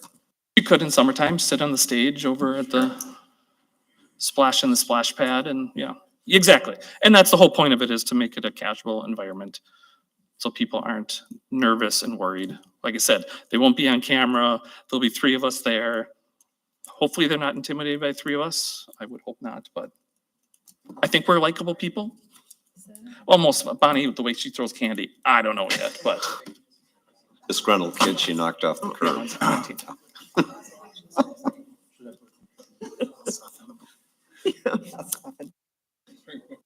Okay. Okay, so do we need a motion to adopt the proposed rules as recommended by the city attorney? And changing it from 2 people to 3 council members, with the first date being February 19th, 2025 at 6:00 PM with a location to be determined within the next 24 hours. Be as soon as. Yes. Thank you. Thank you, Bill. Second by Shannon. Any other council discussion? Being none, this will be a roll call. Amanda. Tim Petrie. Anne Shimounis. Aye. Scott Steckmeister. Aye. Adam Mahusky. Aye. Darla Leclerc. Aye. Mark Bittner. Shannon Derby. Aye. Bill Leclerc. Aye. Doug Brandt. Aye. All in favor. Thank you all for that. On to D, consideration of making current city hall work hours permanent. Most recent city council authorization was through January 31st, 2025, subject to review in December 2024.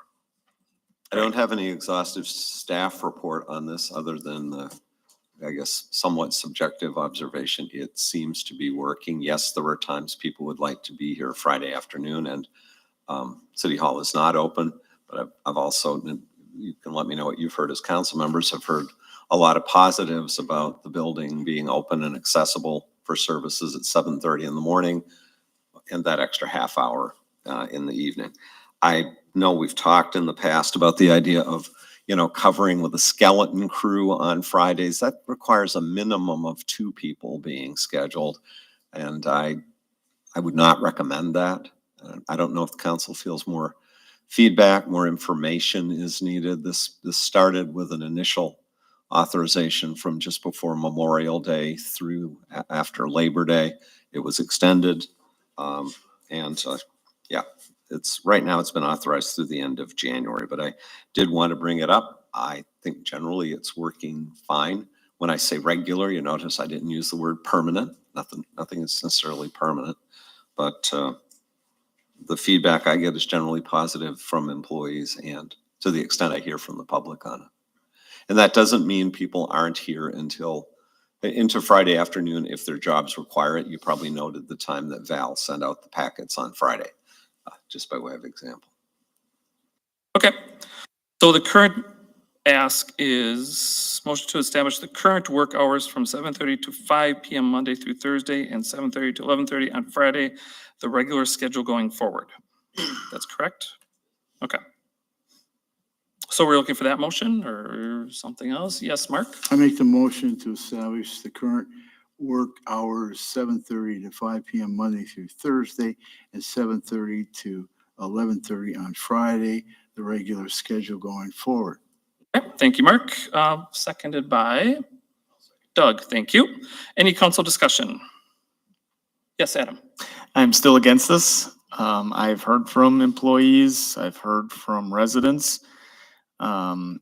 Customer service, we're based around that, and to cut off Friday afternoons is a big deal for some people and for residents that don't live here all the time, maybe come up for the weekends. It is more of a hassle on their part. And I think in the status of trying to have good customer service, I think the more we can be here, especially going into a weekend, we're already gone 2 days and things maybe need to be taken care of. I would like to see us here till through Friday afternoon. And I know Greg is against the only other thing that I could make sense on how to do that, which is to have someone have some of a flex schedule where they maybe come in late on Monday and stay late on Friday. Greg's against that. I don't know what other option there would be, but I don't really care for the schedule. And I've been on record for that for quite a long time. Mr. President? Thank you, Adam. Yes, Mark. I agree with the schedule. I've heard positives from both our employees and a lot of people in the community that like the idea of getting in early. And we drop boxes are alternatives. I don't think it's Greg, it's common sense. You have to have two people from a security standpoint. So I support the motion and the continuation of the hours. Anyone else? I've heard from Yes.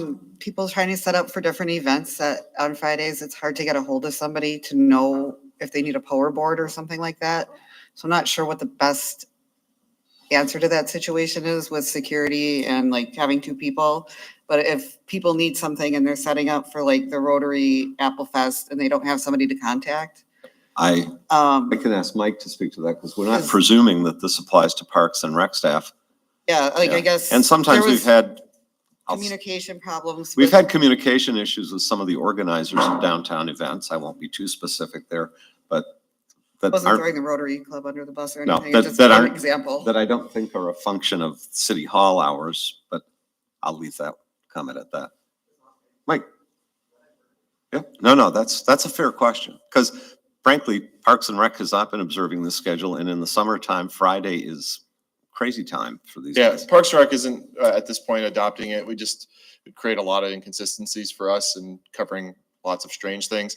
My guys get called in on weekends all the time and they answer their phones. So if that's the case that somebody wasn't able to get hold of somebody at Parks and Rec, I apologize. And but for the most part, my guys get called in at all odd hours and they answer the phone. So yeah, I'm not.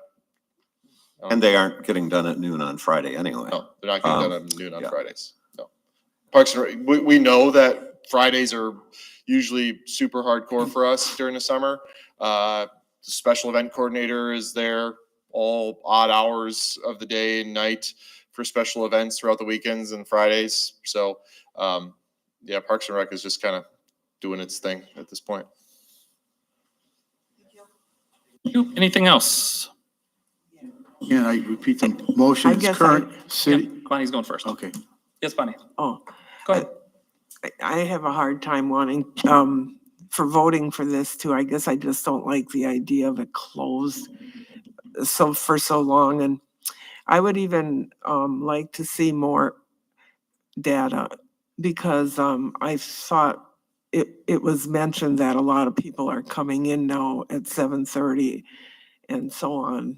And I just would like to see more numbers. Collecting those numbers.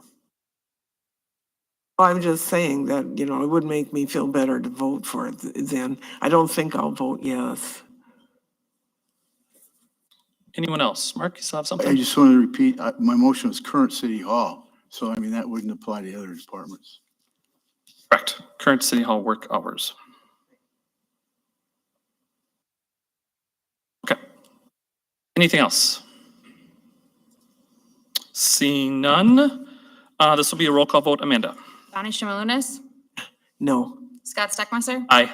Adam Mahusky, No. Darla Leclerc, Aye. Mark Bittner, Aye. Shannon Derby, Aye. Bill Leclerc, Aye. Doug Brandt, Aye. Tim Petrie. Motion carries. Okay, thank you all for that. On to E, authorize turning off streetlights along downtown Washington Street, 12th Street to 22nd Street from 6:00 PM to midnight on Christmas Eve, continuing a Two Rivers Christmas tradition. Council resumed this practice a few years ago after the new, I think it was after the new Christmas lights were put up downtown. So again, was asked for this authorization. I think last year was the first year we did some warning signs that the streetlights were going to be out for a certain period. We can get this out through social media. We had done it for a few years, 6 to 10, but folks pointed out that, there are families out for midnight mass, coming and going to family gatherings. It's just kind of a cool tradition.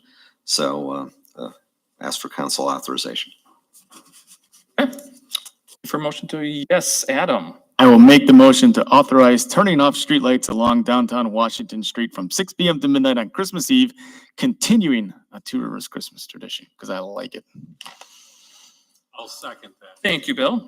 Any council discussion? I think it might have come back up. Yes, I like this tradition. It is a great tradition. And if you've never come downtown between those hours when it's dark and all you see is Christmas lights, and now that a lot of businesses downtown are partaking in lights in their windows, it really is a beautiful scene. Yes, especially if you come later at night, closer to, if you're up late waiting for Santa. Wait, what? Oh, this is Christmas Eve. So yeah, you would be waiting up for Santa at that point. No, it is cool because I know Absolutely we've beautiful. gone through 10:30, 11 o'clock at night. And yeah, like Adam says, it's amazing to see all those lights. Anything else? Seeing none, this will be an all in favor, indicate by saying aye. Aye. Anyone opposed? Motion carried. On to F, resolution authorizing adjustments to non-union employee wage scales consistent with the adopted 2025 budget. Yes, this is typically a resolution we bring back to the council after budget adoption, and this would adjust across the board those non-union employee wage scales and allow implementation of that. Obviously, for the police and fire bargaining units, we have collective bargaining agreements. We're in the third year in each case of 3-year agreements. Those govern there. This would provide those increases for the non-union employees as budgeted, and notably there, with the exception of the city manager, which would be subject to the council doing an annual review at the case. And yes, I treat that as a priority, but maybe not as high a priority as some other things that are on the plate right now. I know that was an issue last year. So we are looking for a motion to waive reading, adopt a resolution. Thank you, Darla. Second by Shannon. Any council discussion? Yes, Bonnie. I have a hard time with this. At this time, with all the taxes going up, usually it's 2%. Maybe it seems the raises have always been 2% raise. I respectfully would disagree. I think for the last 3 years, it's been 3%. Maybe that's an argument against what I'm advocating, but also you look at inflation last year, which impacted everybody, and 3% didn't come close to covering it. But respecting where you're coming from, 3% has been the norm for several years now. All right. But I have a hard time with this for this year, especially just because of the taxes going up the way they have. Anyone else? Seeing none, this will be a roll call vote. Amanda? Adam Mahosky, Aye. Darla Leclerc, Aye. Mark Bittner, Aye. Shannon Derby, Aye. Bill Leclerc, Aye. Doug Brandt, Aye. Tim Petrie, Bonnie Shimalunas, No. Scott Steckmeister, Aye. motion carries. Thank you for that. On to G, agreements with Manitowoc County for ARPA funding assistance for lead water service lateral replacement projects. $621,149.59 in county shared ARPA funds, matching city ARPA funds spending on a 50-50 basis. Number one, we have ARPA subrecipient agreement for lateral replacements on Roosevelt Avenue for $112,530.76 in county shared ARPA funds, matching city ARPA funds spending on 50-50 basis. First of all, I'm going to apologize on this one. The one agreement that went out in your packets, it was intended to be the agreement for Roosevelt, which is done and is $112,530.76 as identified. The agreement that actually went out in your packets was one pertaining to the scattered laterals, which misidentified in that first page, second whereas paragraph up from the bottom as being for Roosevelt. So what would be entailed with Roosevelt, if the council wishes to act tonight, and I'd ask you to, because these agreements, we're supposed to have these monies encumbered by year end. We just got these agreements Friday, and there was a lot of back and forth with corrections, would be the agreement that was in your packet relative to Roosevelt, but substituting the paragraph that is circled in the single page I gave you, because the appropriate number and language related to our contract for Roosevelt is what appears there. It is indeed $112,530.76. So with that substitution of the, I don't know, how to identify 1, 2, 3, 4, 5, 6, of the seventh whereas paragraph into the document that was in your packets, that would be correct, I believe. Matt, are we in agreement on?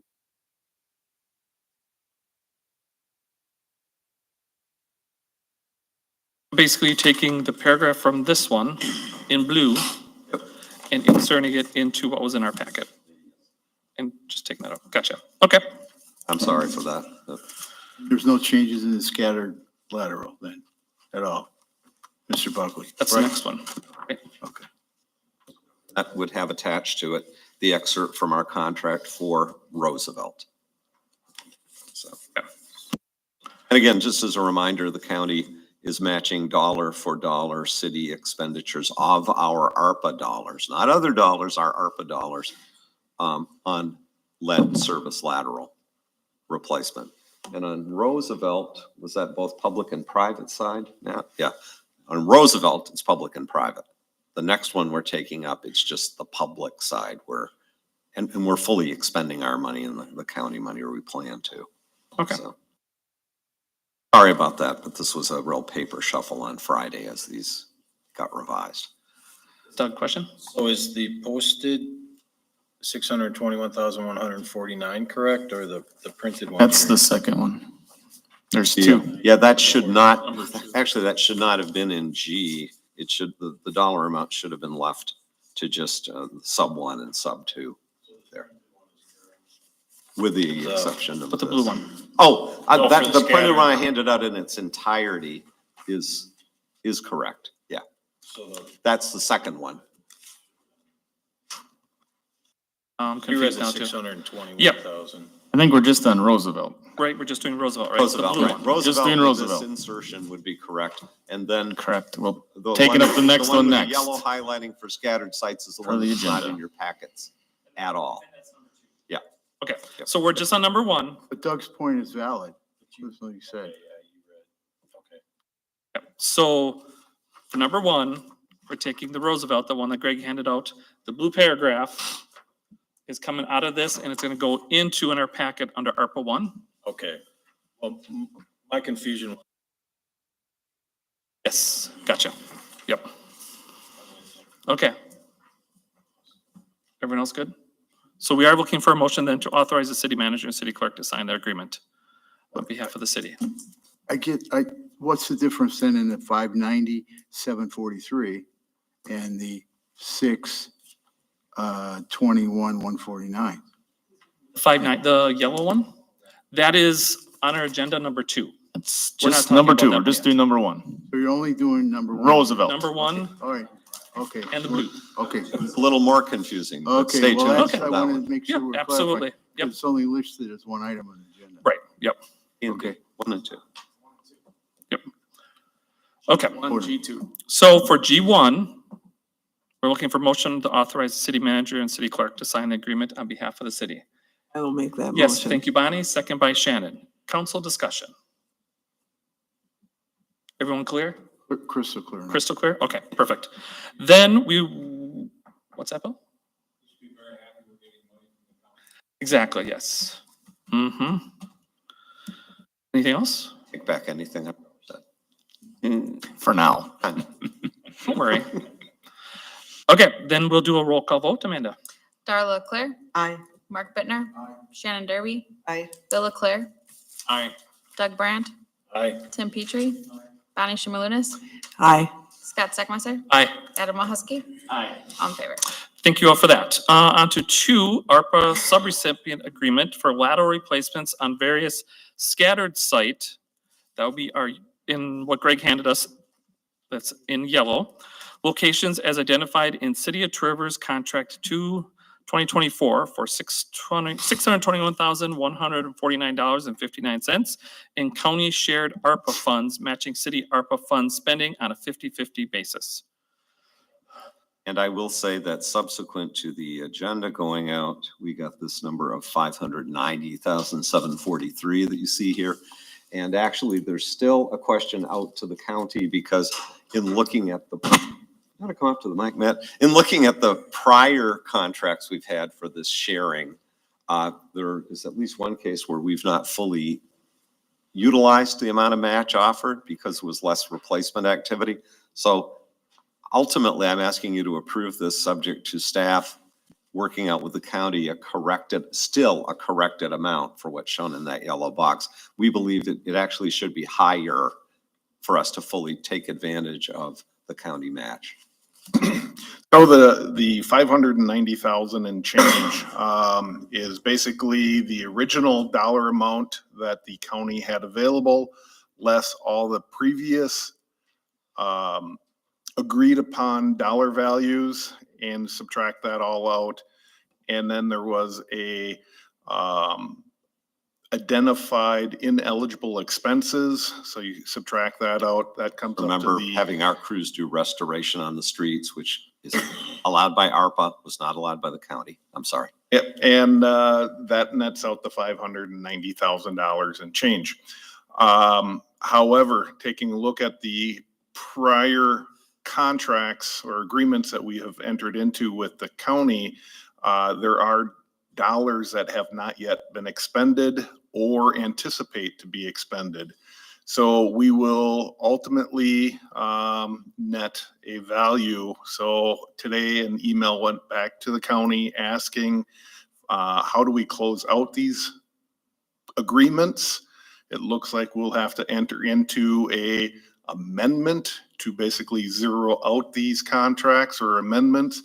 And then the question is whether or not we can roll those dollars into the last agreement that we're looking at right here. And then ultimately increasing our spend. With that being said, the city received initial allotment of ARPA dollars. We then put that into a separate account, interest-bearing account that also reaped interest dividends, so to speak. And so we're asking to see if the county will match those as well for dollar for dollar. Long story short, so to speak, we're hoping to recuperate about $200,000 on top of the 590.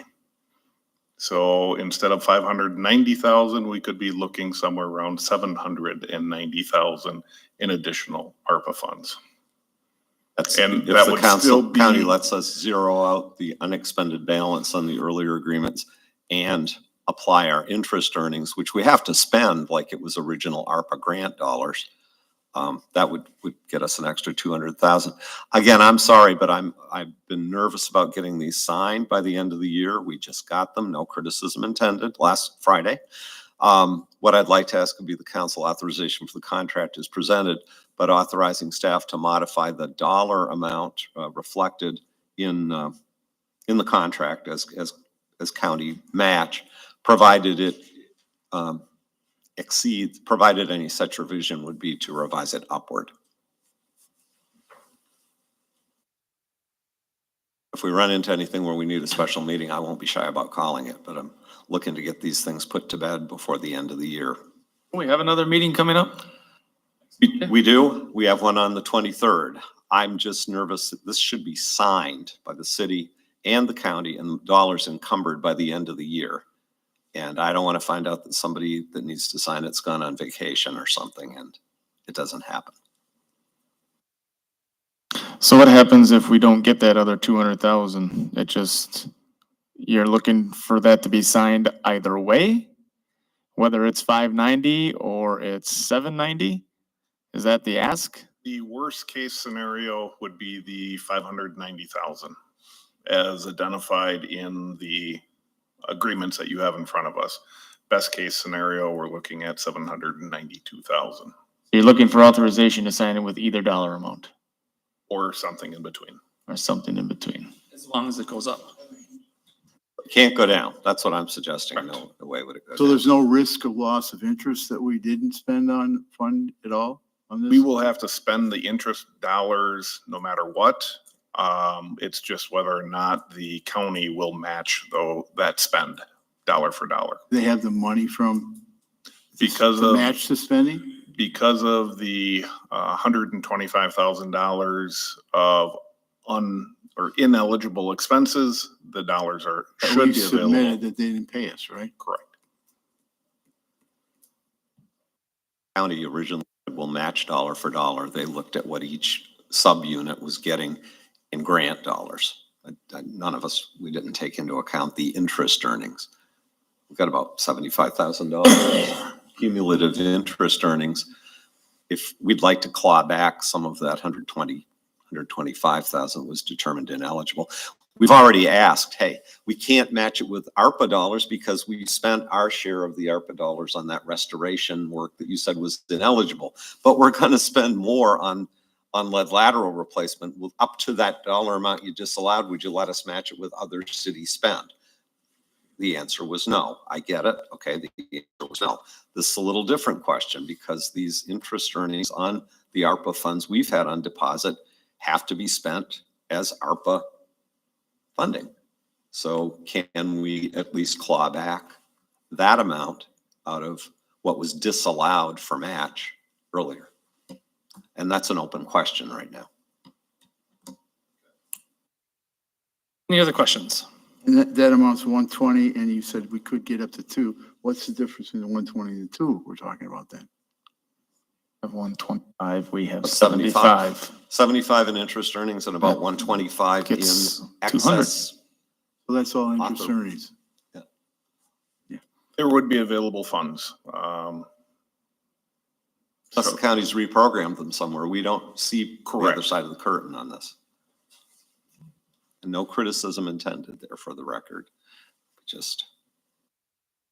I don't like that I'm not looking at what I understand the time. I don't like that I'm not.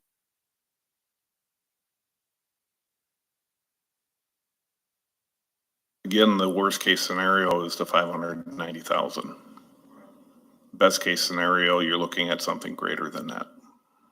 I understand that, but I want to know why in the best case scenario, what it could be and how much we're losing to the county, whether or not it's accepted.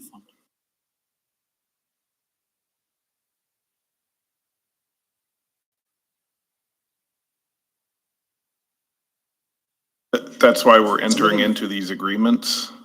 The dollars that were not approved, the $125,000 that was not approved, were not items that were within a previously approved agreement. So looking at those, the force account or DPW doing the concrete pavement restoration was not part of the original agreement we had with the county. Thus the reason why they did not approve those as eligible expenses. Sounds like no harm, no foul. Knock on wood, yes, correct. I don't know what, don't sign the agreement. Or anything above the amount shown here is frankly at the The county's bonus. It's at their discretion. It's a bonus. We like more money. Was that Tim's motion? Okay, so Tim's made a motion to authorize the city manager and city clerk to sign the agreement. Thank you, Darla. Any council discussion? We will provide the council with a progress report. It will be in the form of a memo, of an email that says do not reply all. And of the bonus, if we're going to get 60%, 40% from the county of that bonus number. If there's something that in our best judgment warrants putting it on an agenda and deferring signing, I get a little nervous when we're at the midpoint of December and we've got a deadline in front of us. And we're there. Why do we wait till the mid? I'm not going to speak to that in public meeting. Thank you. Just to make sure, Tim, the motion was to sign the agreement even at the current price or up to whatever it might be, correct? Okay. As much money as they can. Yep. And Darla, you're okay with that, right? Okay. Just want to make sure, because that's different than what's on our agenda. So I just want to make sure we had that clear. Any other council discussion? See none, this will be a roll call vote. Amanda. Mark Bittner, Shannon Derby, Aye. Bill Leclerc, Aye. Doug Brandt, Aye. Tim Petrie, Bonnie Shimalunas, Aye. Scott Steckmeister, Aye. Adam Mahusky, Aye. Darrell Leclerc. Motion carries. Okay, on to number 13 for information only. Do you have that, Greg, or do you want me to read it off? Yeah, I just would remind you again, we do have a meeting next Monday. That agenda will include a public hearing on the, the conditional use permit application related to the Northland Lodge portion of the old hospital. That was something that the current owners requested, if possible, there be action on before the end of the year. Matt will be sharing some feedback we've had from Wisconsin DOT about some safety concerns as far as accident history and possible long-term planning as it relates to the 22nd Street corridor, part of which from Washington West is 147, Highway 147, part of which from Washington Street East is Highway 42. Nothing that's going to require final decisions. The other thing, and I didn't spring this on you, Matt, if we have any update from DOT on the Memorial Drive, Highway 42 resurfacing, I've heard from TRBA questions about how are the logistics and timing of that project going to impact the business community, and we're getting close. It won't be that long. We'll be into a new construction season. So that's a possibility. Those are at least two of the items for the agenda. So, Okay. And then the next regular meeting is not till January 6th. Excellent. No closed session? No closed session. Excellent. No 15, so then adjournment. Looking for a Yes. motion. Thank you, got a Adam. motion to I'll adjourn. second that. Thank you, Bill. Council discussion?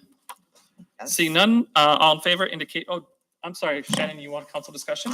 Okay, then we'll do it all in favor indicate by saying aye. Aye. Anyone opposed? Motion carried. Good night and thank you. Jeepers creepers.